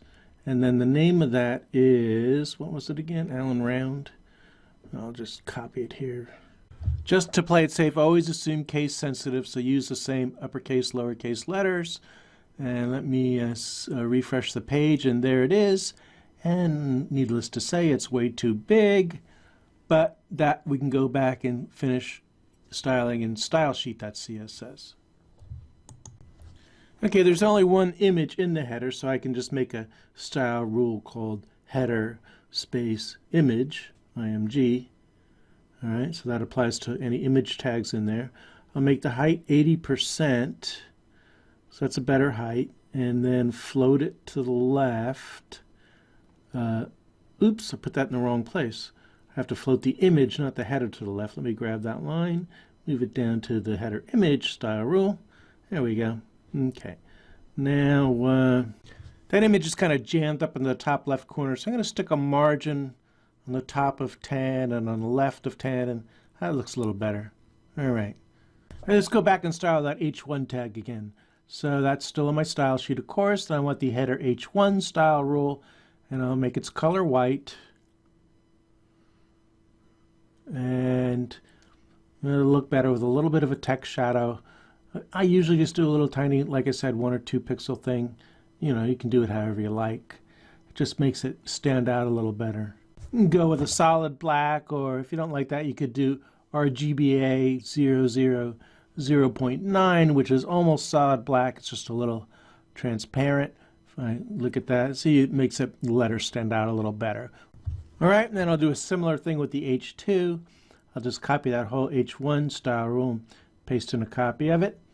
And on that one, I will go with this other font here, Josephina Sands one. Okay, I'll paste that in place of the Pacifico font. Then make sure you change the H1 to an H2 in the selector. All right, so that'll only apply to the second header when I refresh. And now that one has the other font appearance to it. Looking pretty good. And I got this weird little more link down there. I want to make that look like a button. And in my code, I actually already put in a class equal button. So I just have to make a style rule called .button to style that one. Or I can be real specific and say, inside the header, look for the A tag that has class equal button assigned to it. All right? That'll apply just to that text. So let's make it into a block element, which allows us to give it a height and a width and stuff like that. And maybe I float it over to the right side of the header. Let me see, what are we doing here? You know what? See how the header scrolls away? I think rather than do that, I'm going to fix that header so it's always there. So I'm going to regroup a little here, go back to this header style rule and say position is fixed, which makes it not scroll. And I'll say the top left corner, the top is at 0 and left is at 0. And it already has the width of 100%. So now it doesn't move when I scroll. Of course, everything's scrolling in front of it, but now that it's a positioned element, I can give it a higher Z index. Let's say 100, okay? Because I didn't put anywhere near that, so it'll always be in front now. All right, now I can position that link absolutely within there. So instead of this float colon right business, I'll say position it absolutely, position absolute, and then I'll say the top is, well, I don't know, maybe 20 pixels from the top, and maybe 20 pixels from the right side. All right, I'm going to also try to make it look more like a button. So let's say the, so it doesn't look so much like a link. Let's say the text decoration is none, which removes the underscore. We will give it a background color of white. All right, and I'll go refresh, see how that looks. That's actually going to look kind of weird. Well, instead of white, why don't we use an RGBA? And so that, it lets you control the alpha transparency. And we'll go with 255, 255, 255 with white. But then the transparency will be a small number like 0.2. Okay, and then to really make it look more like a button, we'll have to make it larger. So let's give it a height of, I don't know, 2.5 EM. All right, and then we can add some padding at the sides to make it wider. So we'll say the padding for the top and bottom is 0, but for the sides it's, I don't know, 2 EM. All right, that looks better, getting there anyway. Now to vertically center the text inside there, we can set the line height equal to the height of the button. Okay, so if I refresh that, all right, now the text is centered in the button. That's looking pretty good. Let's go with a different font. How about this one up here? I'll borrow that from the H2. Just paste it in there. Let's make it a little bigger. How about a font dash size of, I don't know, 1.5 EM? And how about a font weight of bold? And see how that looks. Come over here, refresh that. Getting there. All right, that purple certainly isn't going to cut it, or blue, whatever it is. So let's make that white. And then get a little text shadow around it because it helps the letter stand out. And that's my usual 1 or 2 pixel thing I generally do. And then for the color shadow, I'll do an RGBA with black, which is all zeros, and a transparency of maybe 0.8, so it's almost opaque. Okay, and then, oops, what did I do? Oh, RGBA, not RGBS. Okay, all right, so then that looks better. That looks pretty good, just like that. Now I'm going to give it a little box shadow too, box dash shadow, and I'm going to put it on the inside of the button, so that's inset. And then leave it at 0. Right, 0, 0, 0. 2 pixel spread and an RGBA of, I don't know, white that's mostly transparent. It'll just be real subtle, just enough to give it a little extra definition. How about 0.13? Something like that. All right, and then we'll see how that looks. Refresh. So that's a nice little subtle border around it. That looks pretty good. Okay, so that's a link back to the page that calls this page. In fact, if I click it now, it takes me back to my site, which gives us access to this page. Actually, it might look a little better if I round the corners just a little bit. So I'm going to go into this button, install my style sheet, in this header A button style rule. I'm just going to add a border dash radius to the bottom. Oh, I don't know, maybe 4 pixels. Okay, just round those corners a little bit. Oh, that looks great. Now, usually when you touch the mouse pointer to a link, you want something to happen. So why don't we add another style rule, header A button, hover, and that'll only apply when the mouse pointer is hovering over the button. And when that happens, we will change the button style, the border style. That's actually kind of ugly. That's a little too extreme. Let's, why don't we on hover, we'll just change the box shadow a little bit. Instead of almost transparent, we'll make it opaque.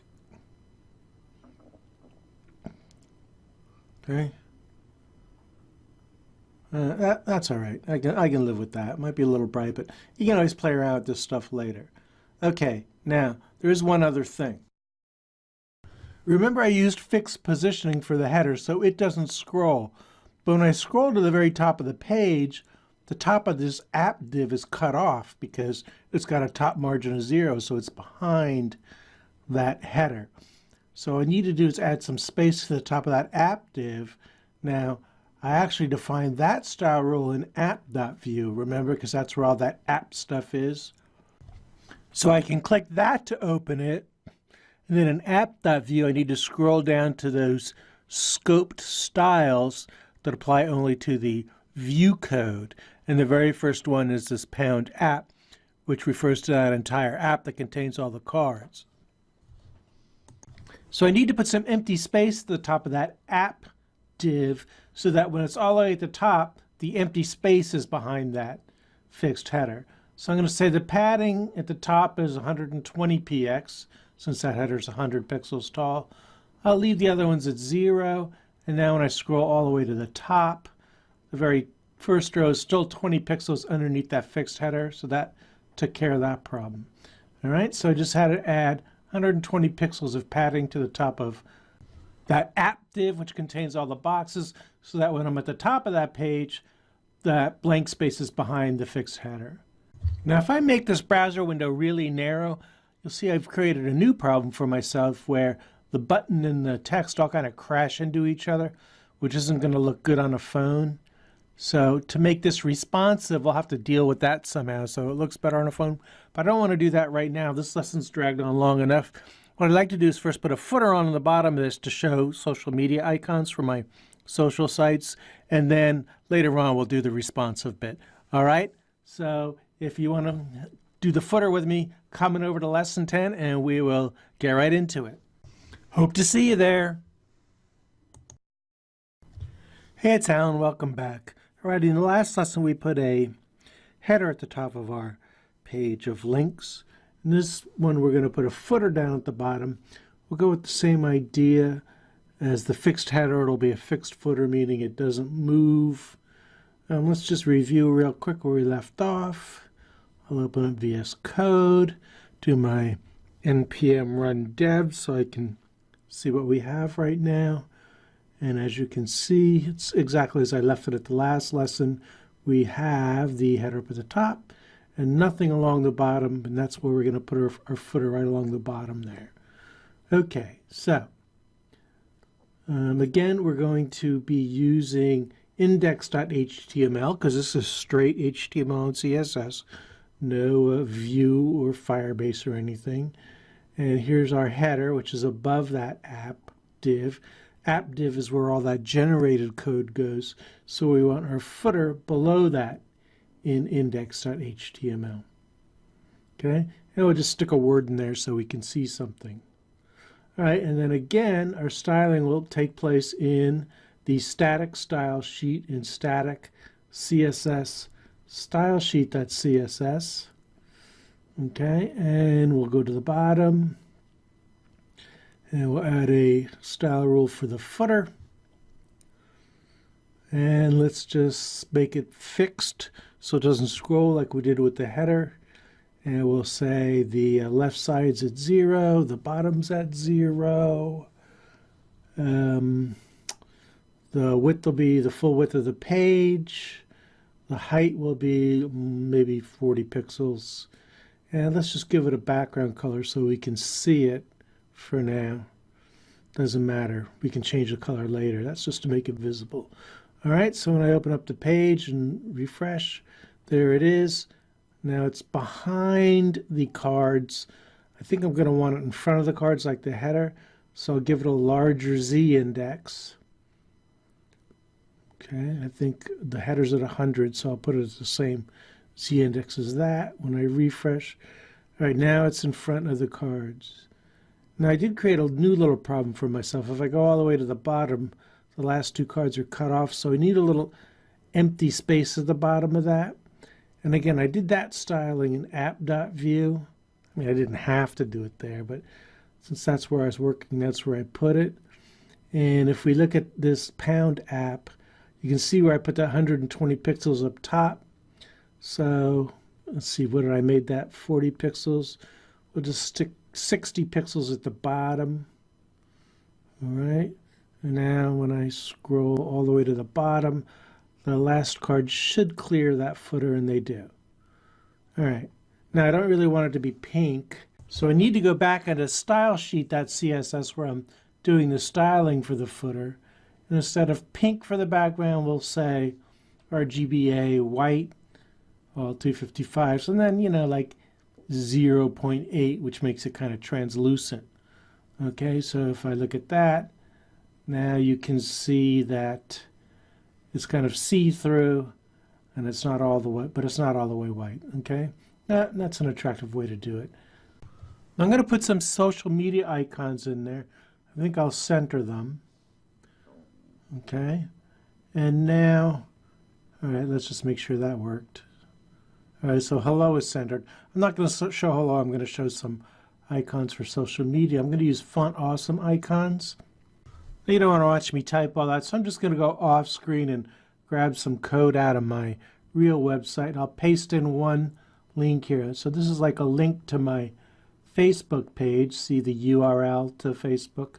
Now this class equal FA space FA-Facebook. FA means Font Awesome. So what I'm saying here is that I want to show this as the Font Awesome icon for Facebook. Now that's not going to work unless I include the font as part of this whole page. So the easiest way to do that is to grab the code for downloading it from a CDN, a content delivery network. I don't know that off the top of my head, but I'm sure if I Google Font Awesome CDN or something, I'll be able to find one. This Bootstrap one will work fine, even though I'm not using Bootstrap. The Font Awesome is kind of a standalone thing, so I can just grab this URL here. It says click to copy, I'll copy it. And now this has to go into my style sheet. Again, stylesheet.css. I'll put it up at the top where my Google fonts are. Paste that in. Oops. I need @import and then that URL in quotation marks. Oh, and I need a space in URL after @import, like the one above, and let's see, and then a semicolon at the end, and I should be good. All right, let's go look in the page, refresh. Now that little F is actually the Font Awesome font for that. It's pretty tiny, so I'm going to go back into my style sheet and do some more styling.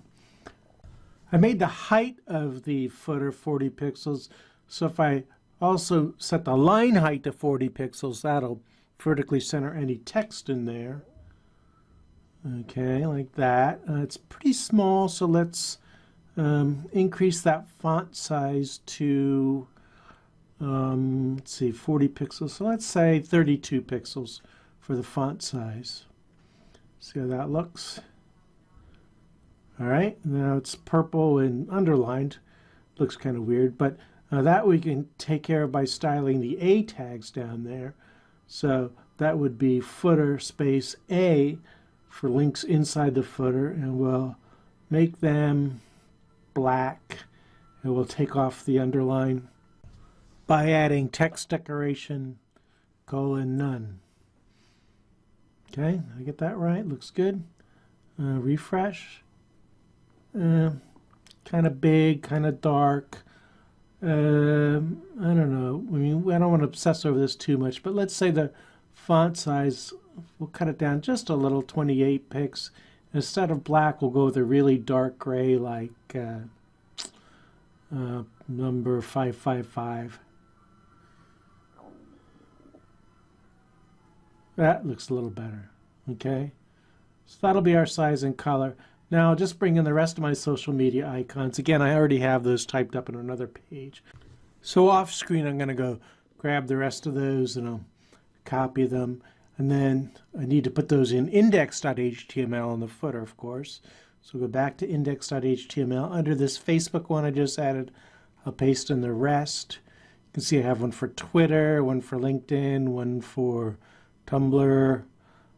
And in each example, I use class equal FA for Font Awesome, then a space, and then FA hyphen and the name of that site, and that tells it to use the Font Awesome symbol for that particular site.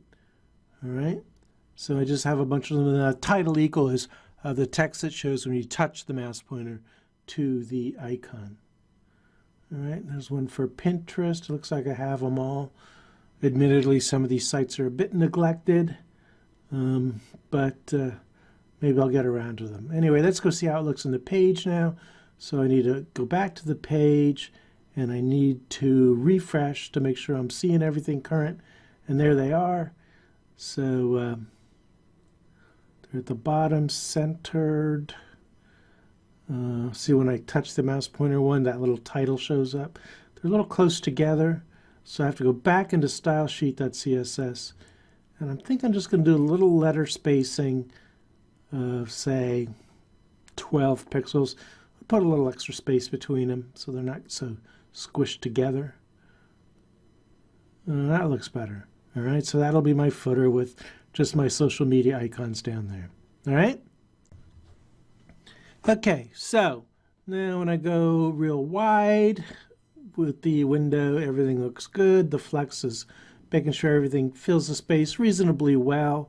Though I noticed before that when I go really narrow, like phone width, the button and the header text all kind of crash together. The footer's okay, the header's not so good. So let's take care of that in the next lesson where we'll make it look a little better on small phone screens. All right, that'll be lesson 11. See you there. Hey, it's Alan. Welcome back. Okay, this lesson is going to be kind of a quickie. We're going to make the site more responsive, and we'll also add a little animation to the opening title. All right, now you can spend a lot of time with responsive websites, but since this is just one app, we're going to take it kind of easy. If I open it up, since I'm in Chrome, I can right-click an empty spot and choose Inspect, and then click the little phone thing here. That shrinks it down to about the size it would be on a phone. The button kind of collides with the text. Now I have a lot of choices here. I can make the text smaller. I could make the button smaller. I can do this and that. But I think all I'm going to do is I'm just going to hide the text on the phone because this is just one page of my site. It's not the whole site. And that's an easy solution because then I can just go into the style sheet. And that's the stylesheet.css in the CSS subfolder of the static folder. And then down at the bottom, I'll do a media query. That starts with @media, and then space and open paren, and a max width of, say, 500 pixels. I kind of picked that out of a hat. All right, so what I'm saying here is if the screen is 500 pixels or less, do this styling. And all I'm going to do is going to hide it, H1 and H2 in the header. All right, again, I could change the font size or whatever, but since this is just one page of my site, I'm happy with just making it disappear. All right, so now when I go narrow, those two disappear, and so it'll look something like this on a phone, which is fine. I'm not worried about my name not showing up. Obviously, there's a million other ways I could do it. We'll keep it simple. All right, now one other thing I'd like to do is just have a simple fade-in effect where when the page first opens, the title and subtitle don't just appear instantly, but rather fade in. I want to keep it simple, just a few lines of code. So in stylesheet.css, go back up to the top. There we'll create a new @keyframe style rule. And I'm going to call it fade-in. Fade-in is just a name I made up. Keyframes is the actual CSS. All right, then within those curlies, I say from, open curly, closing curly, and that is, what's the style going to be at the start of this? And I'll say, I want it to be transparent and visible, so that's opacity 0. And at the end of this animation, so I say to, not tov, to, and at the end it'll be opacity of 1. It'll be, opaque, or let's say 0.9, almost opaque. Okay, so all I've done here is define an animation called fade-in that goes from transparent to almost opaque. And that's all it does. I didn't say how long it takes or anything. To actually apply it, now I have to go into some element and say how I want to use that. So I'll go into the header 1, I'll put animation : The 2S is 2 seconds, how long it will last. Then I say ease in, which just means, it doesn't just come in evenly, it kind of eases in. 0-second delay, repeat it only once, and do the one called fade in. All right, so that's where I refer to that one by name. So I'm telling it, giving it the parameters of it and then passing the name fade in. And I'll do the same for the H2. And again, the 0 seconds is to make sure that it kicks in right after the page opens. So again, it's just a subtle thing. The page opens and then the two titles fade in. Okay, so you kind of see it there. Let me refresh. You see how it just kind of fades in? It's not like a big deal, but it is a nice touch. And like I said, for a few lines of code, why not? It does make it look a little more professional. And that's it for this lesson. World's easiest responsive website, world's easiest fade-in title. In the next lesson, we're going to talk about filtering Firebase data. As it stands, when I open this page, I see all of the cards. In real life, that's not how the site works. The way it works is they can click a thing to see HTML references and only the HTML ones show up. Or they can click to see only CSS ones and only CSS ones show up. So in the next lesson, I'm going to show you how you do that filtering so that when you come into the page, it only shows cards under a certain category type. All right? That's in the next lesson, number 12. I will see you there. Okay, in this lesson, we're going to talk about filtering the data coming out of the Firebase database. And let me explain why that matters. The way I actually use this site is if I go to my main site, which has nothing to do with Vue or anything, on one of the pages, I have this free resources link. And if they click that free resources link, it takes them to this page, which allows them to look at free resources, references and cheat sheets for HTML or for special characters or for CSS. Now, it looks like these are all different pages, but they're not. They're all just coming from that app that we've been working on. Okay, so how does it know? What I do is I pass a different value here in a query string, this is called, at the end of the URL, and that tells it which ones to show. When I pass 1, that means show HTML. When I pass 2, that means show special characters. When I pass 3, that means show CSS. So how does it know what the numbers mean? Well, that goes back to the original data. Let's go ahead. Remember, we started off with this actually as data in a table, spreadsheet, whatever you want to call it. In there, I have this category ID column. And if you look down that column, some of them have a 1 there, and those are all HTML. The 2s are all special character. 3s are all CSS references. 4s are all colors, and so forth and so on. So I pass the number of the category I want to show, and then Firebase pulls out only the references that go with that category ID. Of course, that spreadsheet's out of the picture now. We already imported it into Firebase, but all that data is in Firebase.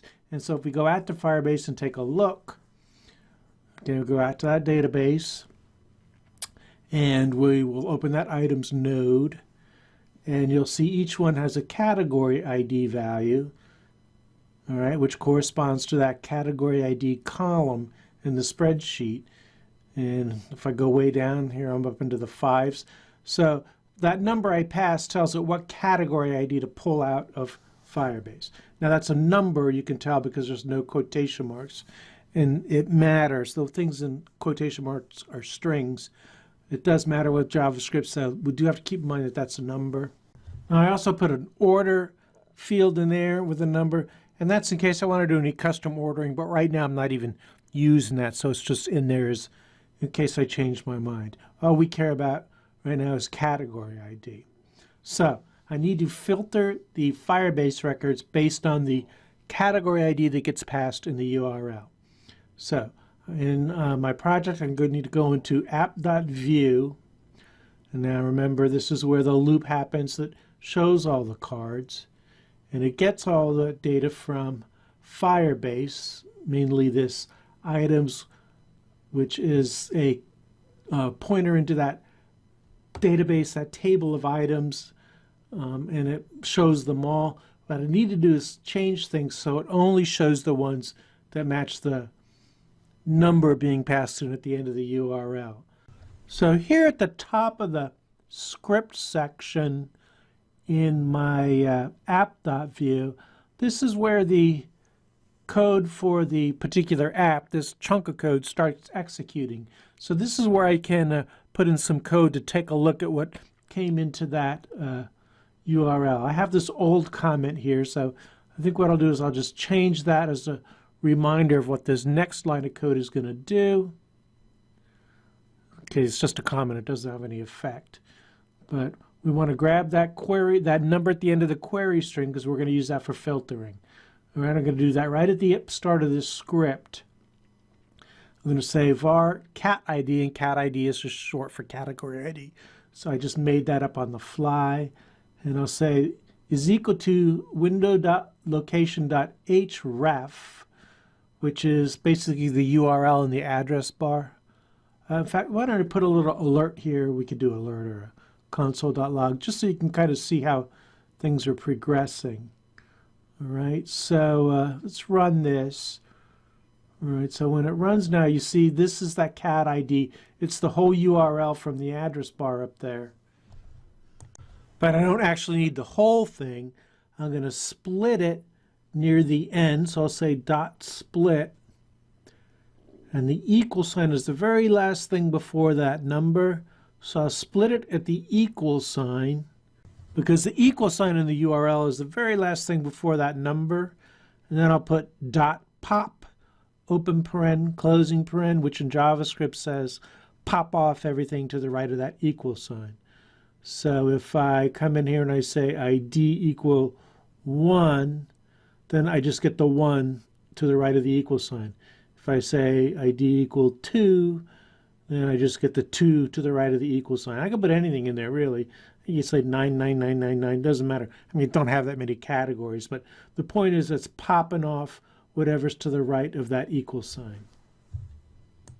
And most of the time, it's just going to be a single-digit number that I use for filtering. Okay, so that's the 5.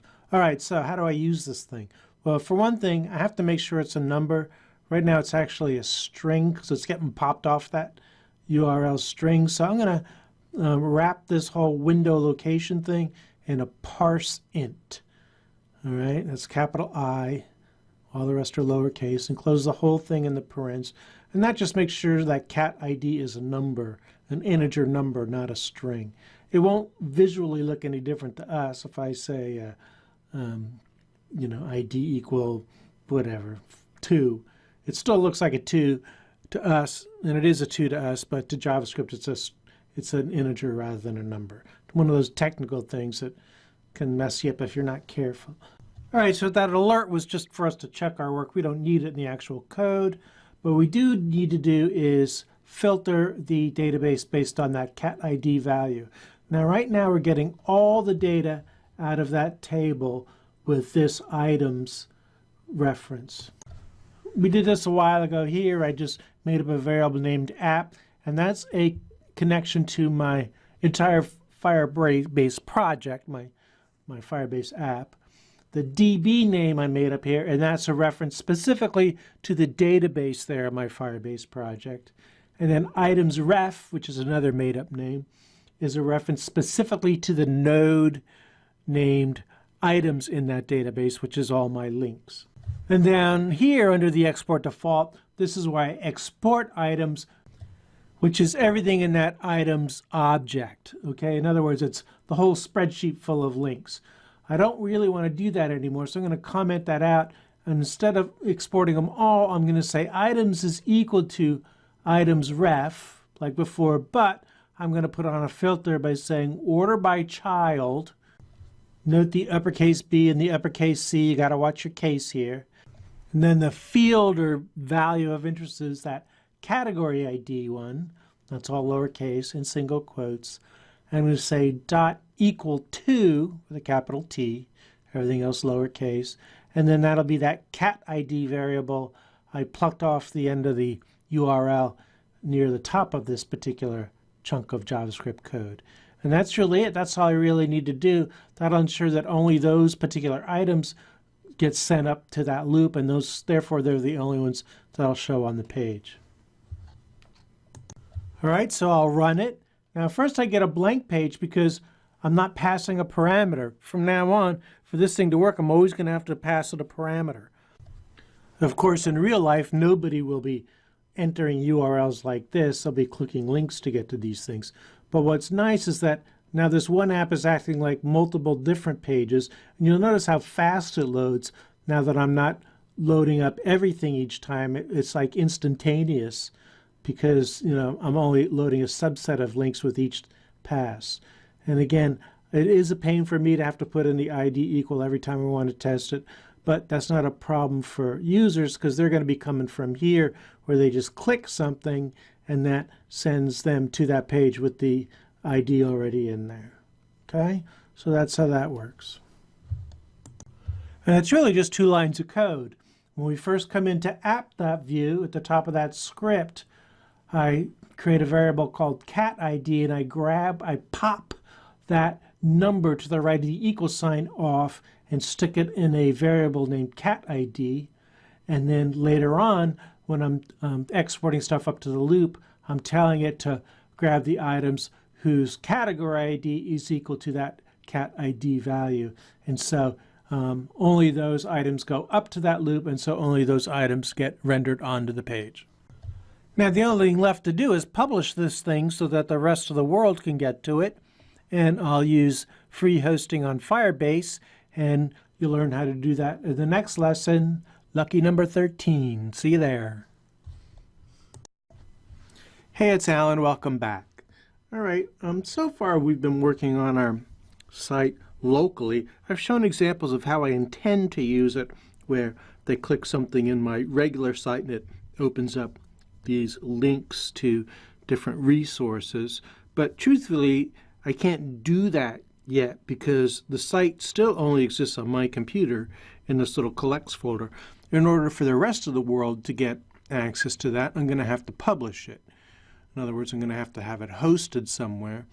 And since we're using Firebase for the database, we might as well use Firebase for the hosting too. It's free and it's excellent, so what the heck, we'll go with that. And I do have some learn more information about hosting here you can go look at, but for the kind of thing we're doing with Vue.js and everything, you're going to have to follow the specific steps I show you here. It's a little different from their generic steps. Okay, so first I'm going to open up my Visual Studio Code editor of my site, and just to make sure I haven't messed anything up, I'm going to go ahead and run it real quick. And that's with the usual npm run dev, because it would be kind of a shame to go to the trouble of publishing it and it doesn't work out there, only to realize it wasn't working here. So I'll do my npm run dev, open it up, and now it always shows a blank because of that filtering until I put on a question mark ID equal and some number, and then the filter kicks in and it shows just those. And that's exactly right. That's exactly how the site should act. So now I can go ahead and publish. All right, so now that I know it's working, I'll press Control-C, Y, and Enter. And now I'll type npm run build. Difference between dev and build is dev is development environment. You're just testing it locally. Build means you're building a production version. Production means the one that the rest of the world can see. It looks exactly the same in the browser as the one we're working on, but it's just stripped down in the sense that it doesn't contain a bunch of code for development, just the stuff the web server needs, so it's quicker and more efficient. All right, and then when that's done, you get a little reminder that you can't just open it anymore. But the most important thing is there's a new folder here called dist, and that contains the code you're going to actually publish. Dist is short for distribution. Distribute it to the whole world, let everyone see it. Okay, now first we have to get it ready for Firebase hosting, and to do that we type Firebase space init and press enter. It's going to ask us some questions which we must answer correctly. Yes, I'm ready to proceed, so I'll press enter. For this, I'm going to use database and hosting. So you use the arrow key to move that thing up and down and press spacebar to put a asterisk next to the ones you want to use. And we're just using the two, database and hosting. Press enter and it says which Firebase project are we talking about here. And that's the collects one that contains my database. So I'll highlight that again, use the arrow keys to move the thing and press spacebar to select. And then press enter. And then the next thing it asks, what should I use for database rules? You could just press enter on that one because that file was automatically created. Now here you have to be really careful. They're suggesting using public as the public directory, but that's not going to work for us because npm build created a folder named dist, and that's the folder we have to use. So you can't just press enter to go by this. You have to type dist and then press enter, and that will get the appropriate folder name in there. On this one, you can just press enter to select no or type N and press enter because we don't need to configure a single page app. And this one, file dist index HTML already exists, overwrite, that's a definite no, because if you do that, you end up with this generic Firebase page that doesn't look anything like your site. It's very confusing. So make sure you answer no on the overwrite part. Now to test this version, we can't use npm run dev. You have to use Firebase space serve. So we can serve it from a web server like Firebase's. And when you press enter, and you'll get a URL again like before. It'll have a different port number because it's different from npm's server, but don't worry about that. Just go ahead and, in here I can just control plus click that, or you can copy paste localhost :5000 into the address bar, and it should look like it has all along. I can try out some ID numbers, make sure that's going to work. Everything looks good, so I'm going to publish. So to do that, come back in here and I press Control-C to stop that Firebase server, and type Y and enter to say yes. And then I want to say Firebase space deploy and press enter. And that's the very last step. So it goes through its paces of checking things out, making sure everything's okay, and then it will, compile everything into a format that's best for hosting and ship it on up there. Upload it, and that's it. Now this hosting URL is the one the public uses. So to test the site to make sure it's really working, you're going to want to put that URL into the address bar of a web browser and press enter. And it should look the same as it did, when you were running it on your own computer, and indeed it does. Now, I'm not seeing anything because remember I added the filtering business, but I might as well test that too while I'm here. So I'll add $ID equals some number, and indeed the filtering's working too. So the whole public site actually works now. Now the public's not going to need to know that complex URL or the ID equal business because they're always going to get here from this page in my regular site where they click one of these cards and that sends them to the appropriate URL with the appropriate ID equal number. And I set this up before the first time I published, but if you were doing something similar, now that you know the site's URL, you could set that up for yourself. For example, here's this page. You can see that each one of those cards I have is just a link to the Firebase site with an ID at the end. So this one goes to ID equal 1 for the HTML references, ID equal 2 for the special characters references, and so forth. Now suppose I decide for whatever reason that I just want to keep these data in this spreadsheet or database, whatever I'm using, and just work with the data from there, like add and delete things from the spreadsheet from time to time, and I'd use that as my main data source. And once in a while I might have to go into the actual site. Like if I add something, I might have to go into the site and add an image to that images folder in static. How do I update the site out on Firebase? And that's what we'll talk about in the next lesson. All right, so coming over and I'll see you there. Bye-bye. Hey, it's Alan. Welcome back. Okay, now once in a while I'm going to want to update this site, maybe once a month, twice a month. And I do that by, I kind of collect sites that I think would work well there into that spreadsheet. And then I have to make an image for each one too. And the image goes into that static images folder.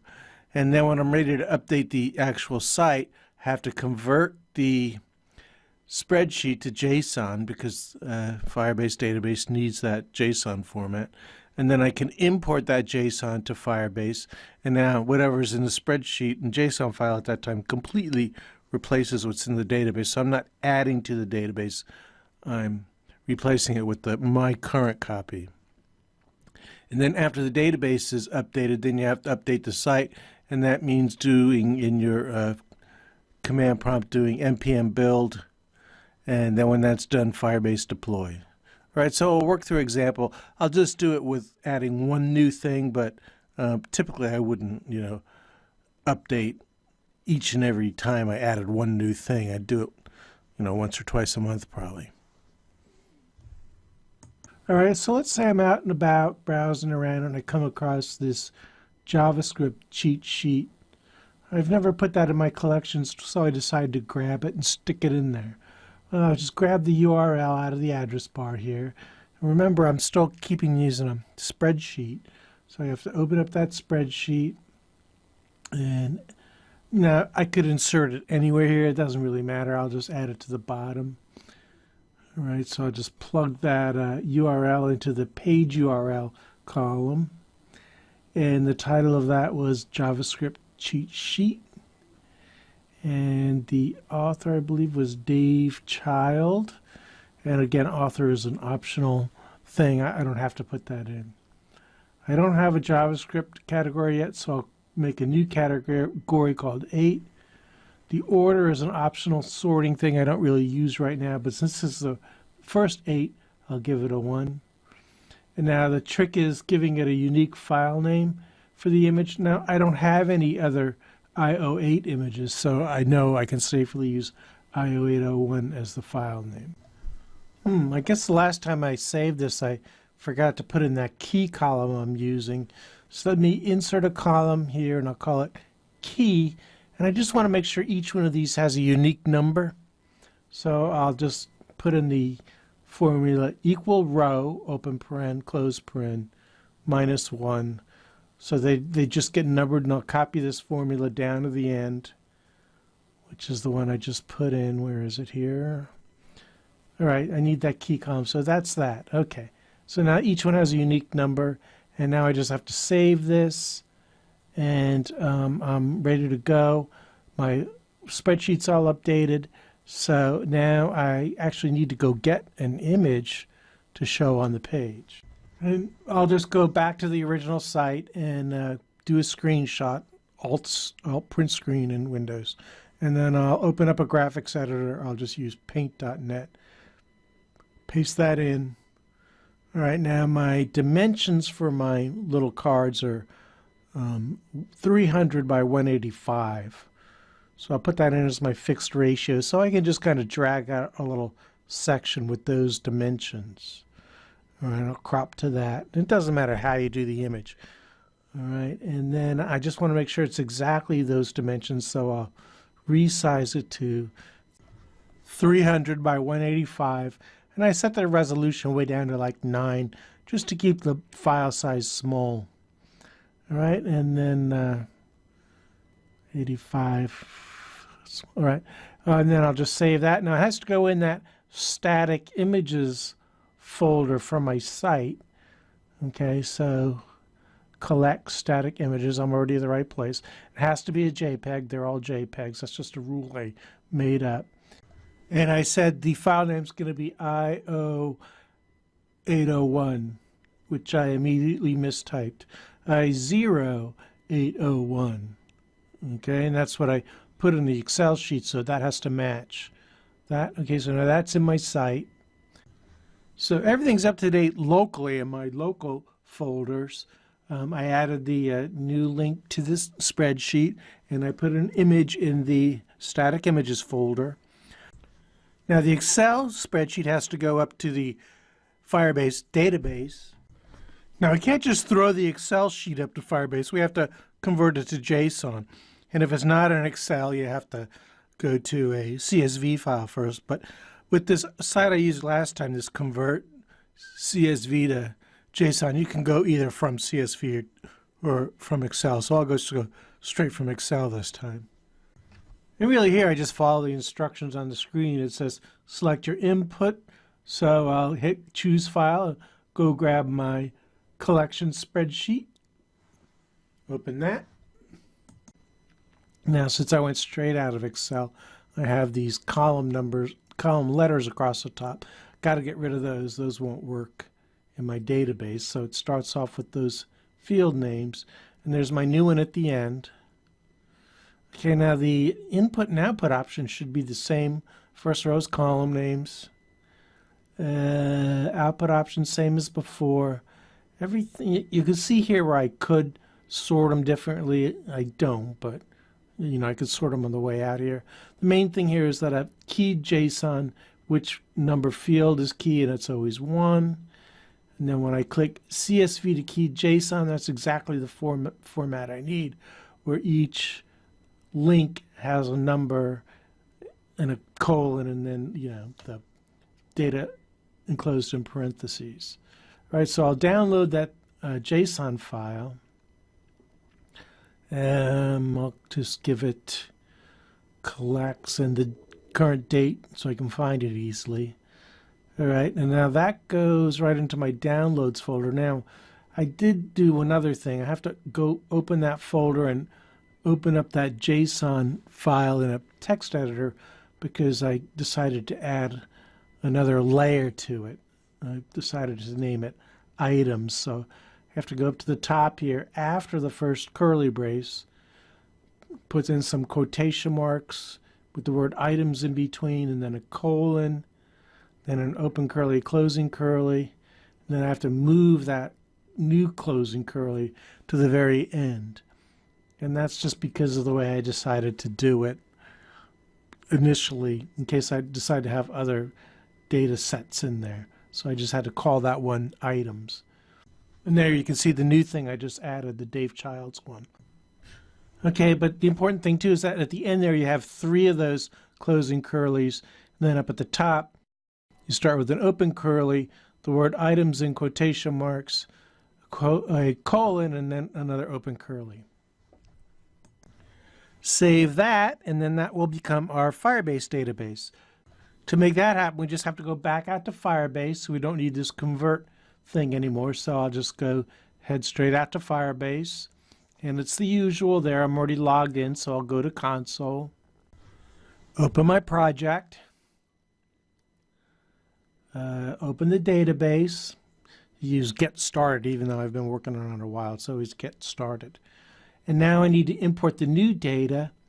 So I'll hit the 3 dots here and say import JSON. All right. And now it warns me that everything in there is going to be overwritten, and that's fine because I am going to import the whole thing. So click browse. Now I need to import that JSON file I just created, and it's still in my downloads folder. That's where I put it. Here's the file name I just gave it. So I'll just click that and click open. Click import. It says everything was imported successfully. It looks exactly the same because it's the same format, but if I go to the end, you can see the new one's been added there. Okay, so now the Firebase data is up to date, but I also have to deploy, that is, upload the whole site again because I did add that one image. In fact, if I go to the static images folder and scroll down, I can see that new image is indeed here, but I haven't uploaded it yet. Now I'm connected to the actual live database, so I can do an npm run dev, and that will check the new remote database. So as usual, I get the run localhost 8080. That's not a bad idea to test before you do the next deploy. So I'll make sure ID equal 1 works, and I'll make sure ID equal 8 works. That's the new one, and it works. So now I can safely deploy.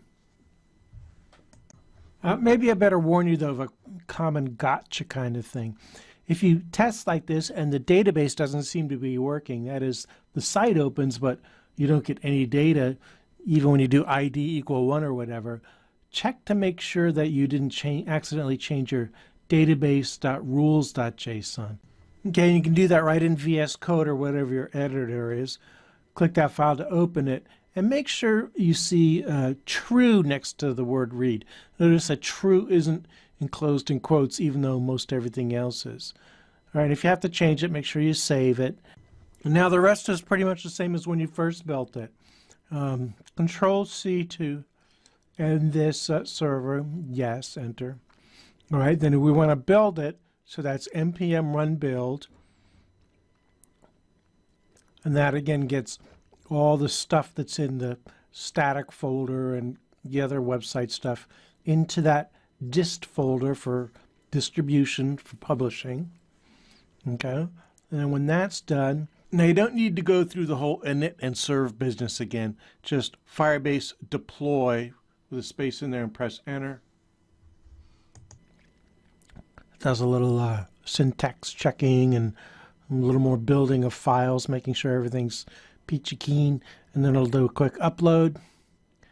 And then once the upload is done, it reminds you of the URL for getting to it, and it's this hosting URL that the public uses. So I'll just copy that, and I will browse out to that.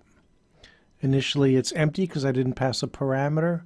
I'll try ID = 1 just to test with something familiar. It works. And I'll try ID = 8, and the new one works too. And that's that. Well, I guess I should click the little card to make sure it takes me where it's supposed to.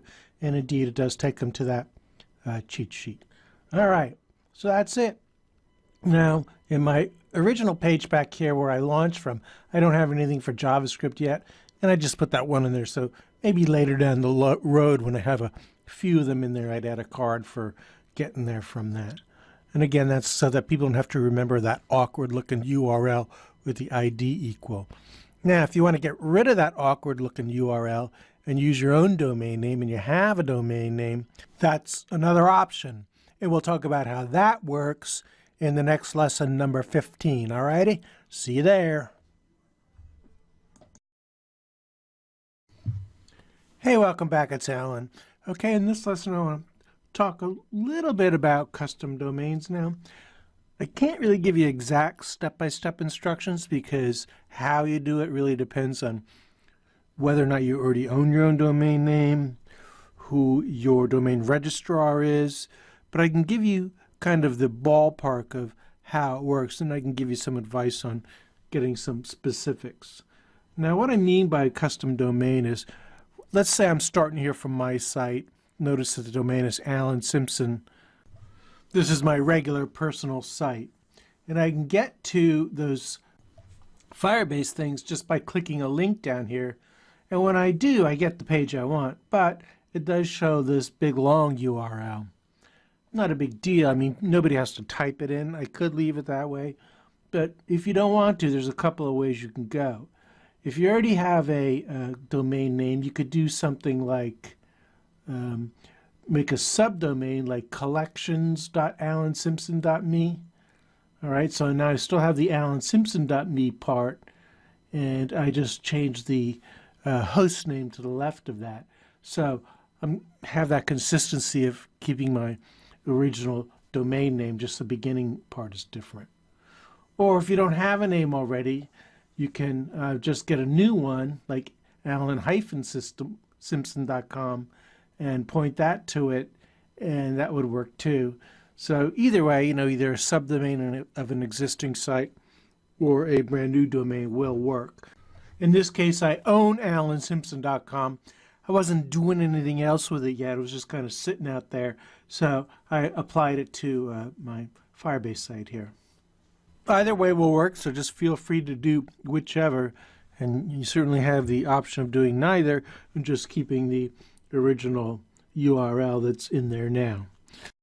Okay, so first I'll talk about the subdomain method where you're using an existing domain and just changing the host name to the left of the domain name. Okay, the first thing you need to do is go back out to Firebase and log in if you're not already logged in, and then do your go to console, and then open your project and go to hosting, and you'll see up at the top here connect domain. All right, now you can see I already connected a bunch to mine, but when you click that, you'll have to type in the domain. Now this has to be a domain you already own. You can't just make one up on the fly here. I'll have to put in a fake one to keep it from telling me I already did that one. So then what's going to happen then is going to take you to this verify ownership thing where you have to copy this funny looking weird string, and you can just click that copy and add a TXT record, a text record, to the domain name.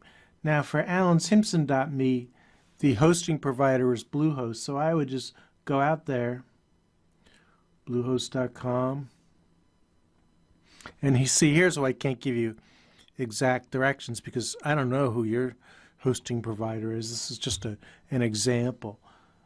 How you do it really depends on where your domain is if you already have it. But I want to get out there and go to the domain manager. Okay, and then when I get there, it shows me my domains, and I'll choose alansimpson.me, and then I want to go to this DNS zone editor, and there I can, again, I'm still on alansimpson.me. I need to add a host record. I'll use @ for that part of it, and the time to live can stay the same. This has to be a TXT record. Then I have to paste in that big long string that I got out of Firebase. Note that it says DNS changes will take up to 4 hours for propagation, so you can't expect quick results here. But after I click add record, it will go down into this section. Here you can see I added it, the @ and that Google verification. Now you can't really do anything else until Firebase finds that record, because that's the only way you can prove that you actually own this domain name. And again, it could take several hours. It could take 24 hours.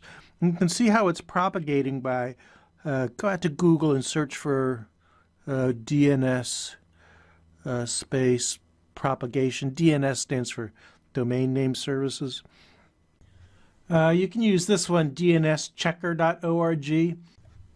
Now, a few hours have gone by, so obviously you didn't see that. But if I go to alansimpson.me, TXT, and search for that, I can see that indeed that Google verification thing has spread around.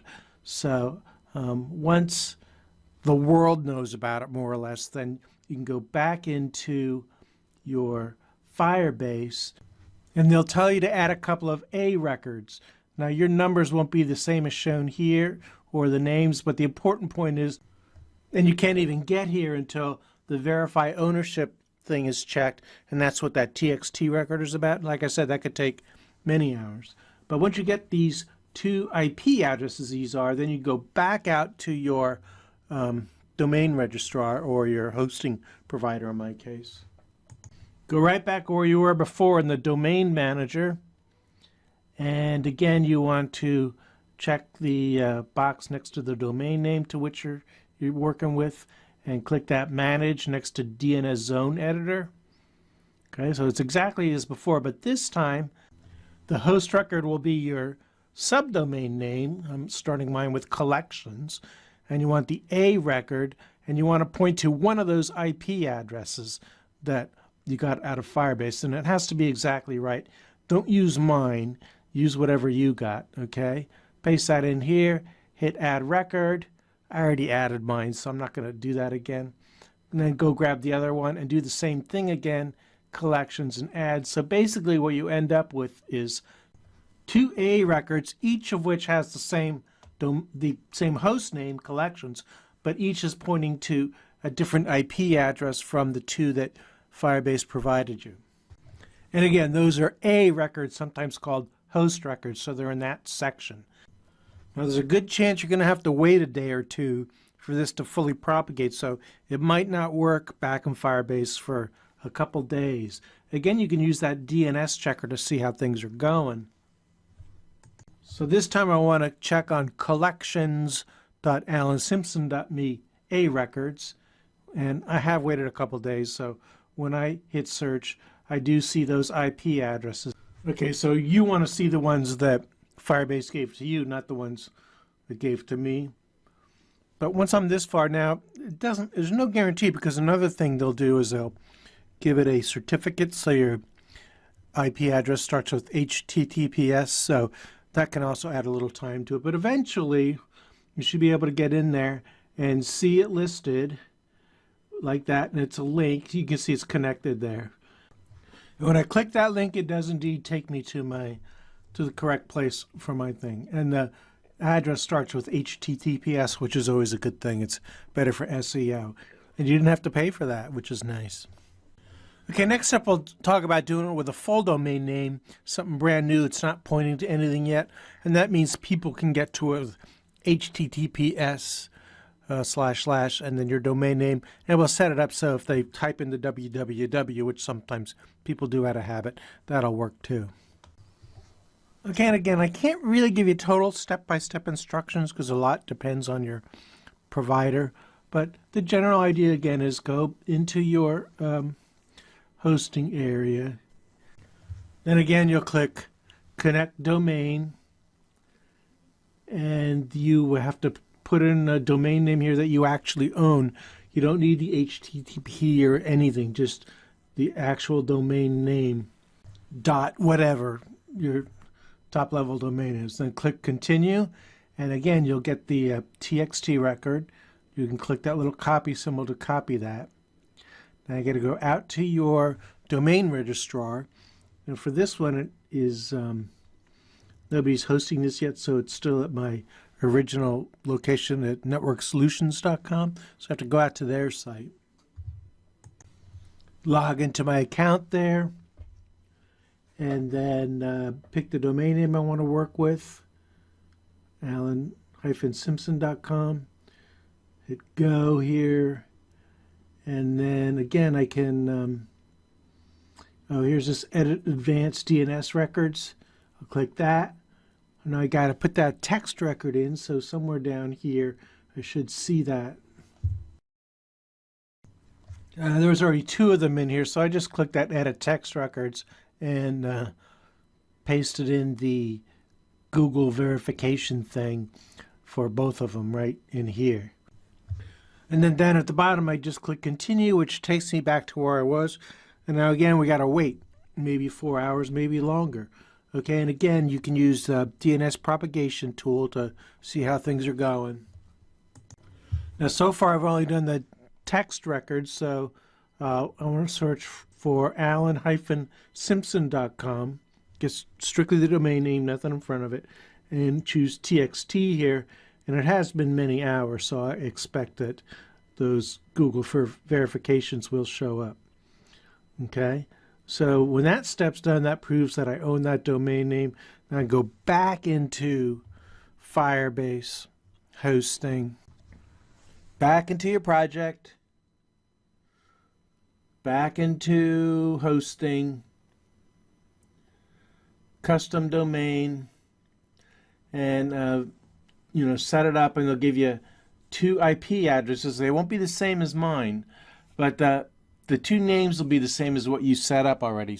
I'm using the collections.alansimpson.me name, but so I have to set up 2 IP addresses for that one name. I'll just copy and paste them out to Notepad real quick here, so I don't have to do it later. Okay, now I have to go back out to my domain registrar where I just did the TXT records, and for this domain name it's Network Solutions. Log into my account and tell it I want to work with alan-simpson.com, and then back into this Edit Advanced DNS Records, and now I want to do A records. And here's where I can't say exactly what you're going to be faced with, but basically what you want to do is make 2 records for the generic name or known name, 1 for each of those IP addresses, and then do the same for 2 copies of www.name, again with the 2 IP addresses. Mine looks like kind of a mess, but it's basically this.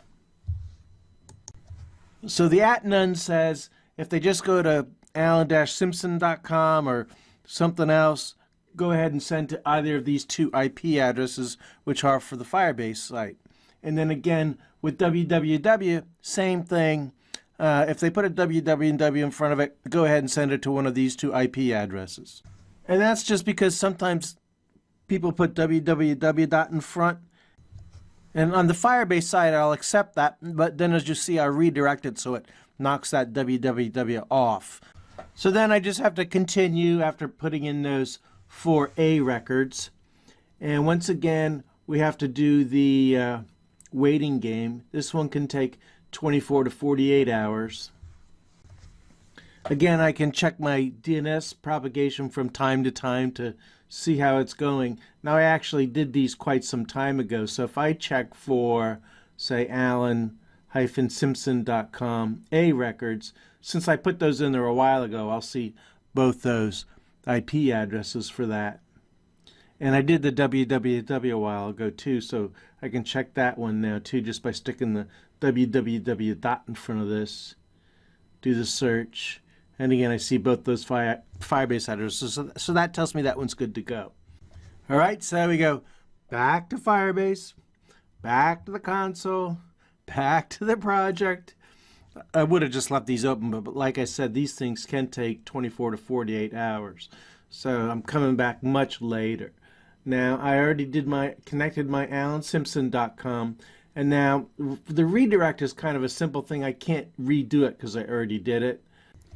But if you want to do it and you have that www one set up too, then you would do like an original one. You start with connect domain, put in that www version of your domain. I can't do it here because I already did it, so I'll use a fake name. But what you'll get is this checkbox down here says redirect blah blah blah. All I have to do is check that and then put in the domain name without the www. Okay, like I said, I can't do it for real here because I already did. Okay, but that's the idea. You put the www one on top, the checkbox is checked, and then the one without the www, and click continue. And then in here you see it as a redirect where it's showing you that www redirects to the same domain name without the www. Again, it's not a big deal. Users probably not even going to notice, but just so you understand. So if I go to the site with the regular non-www address, it takes me where I expect it to go because this is all propagated through. But if I go to www dot and press enter, I end up at the same exact place, of course, but the redirection also will take that www off, so I'm back at the original address. Okay, and like I said, most users probably wouldn't even notice, so don't fret this one. Now, earlier in the course, I mentioned how I actually send people here from my regular website, which isn't on Firebase, and when they click one of these, it takes them to the subset of those collections. People coming from there still see the original URL because that's the URL I sent them to. It won't automatically switch to one of the other domain names I've provided here. If I want to send them to one of those other URLs, the actual link they click has to send them to that URL. So I have to go back to that page where I'm sending them from, which is this one, I believe. I have to change all these links to the old collects-Firebase address to one of my newer addresses. I'd probably use collections.alansimpson.me. And that way, when they click one of these links, then it will still take them to the same place, but it'll show this newer URL in the address bar. All right, so I just need to change all those, do a quick test, make sure they're going to work, and then I would send that up to my hosting provider. Okay, so that's about it for this course. I thank you for watching, and I hope it served you well. I'll be here for questions and answers, of course. And if you have any suggestions for other courses, let me know. All right, thanks again for watching. My name's Alan Timpson, and I hope to see you around the net.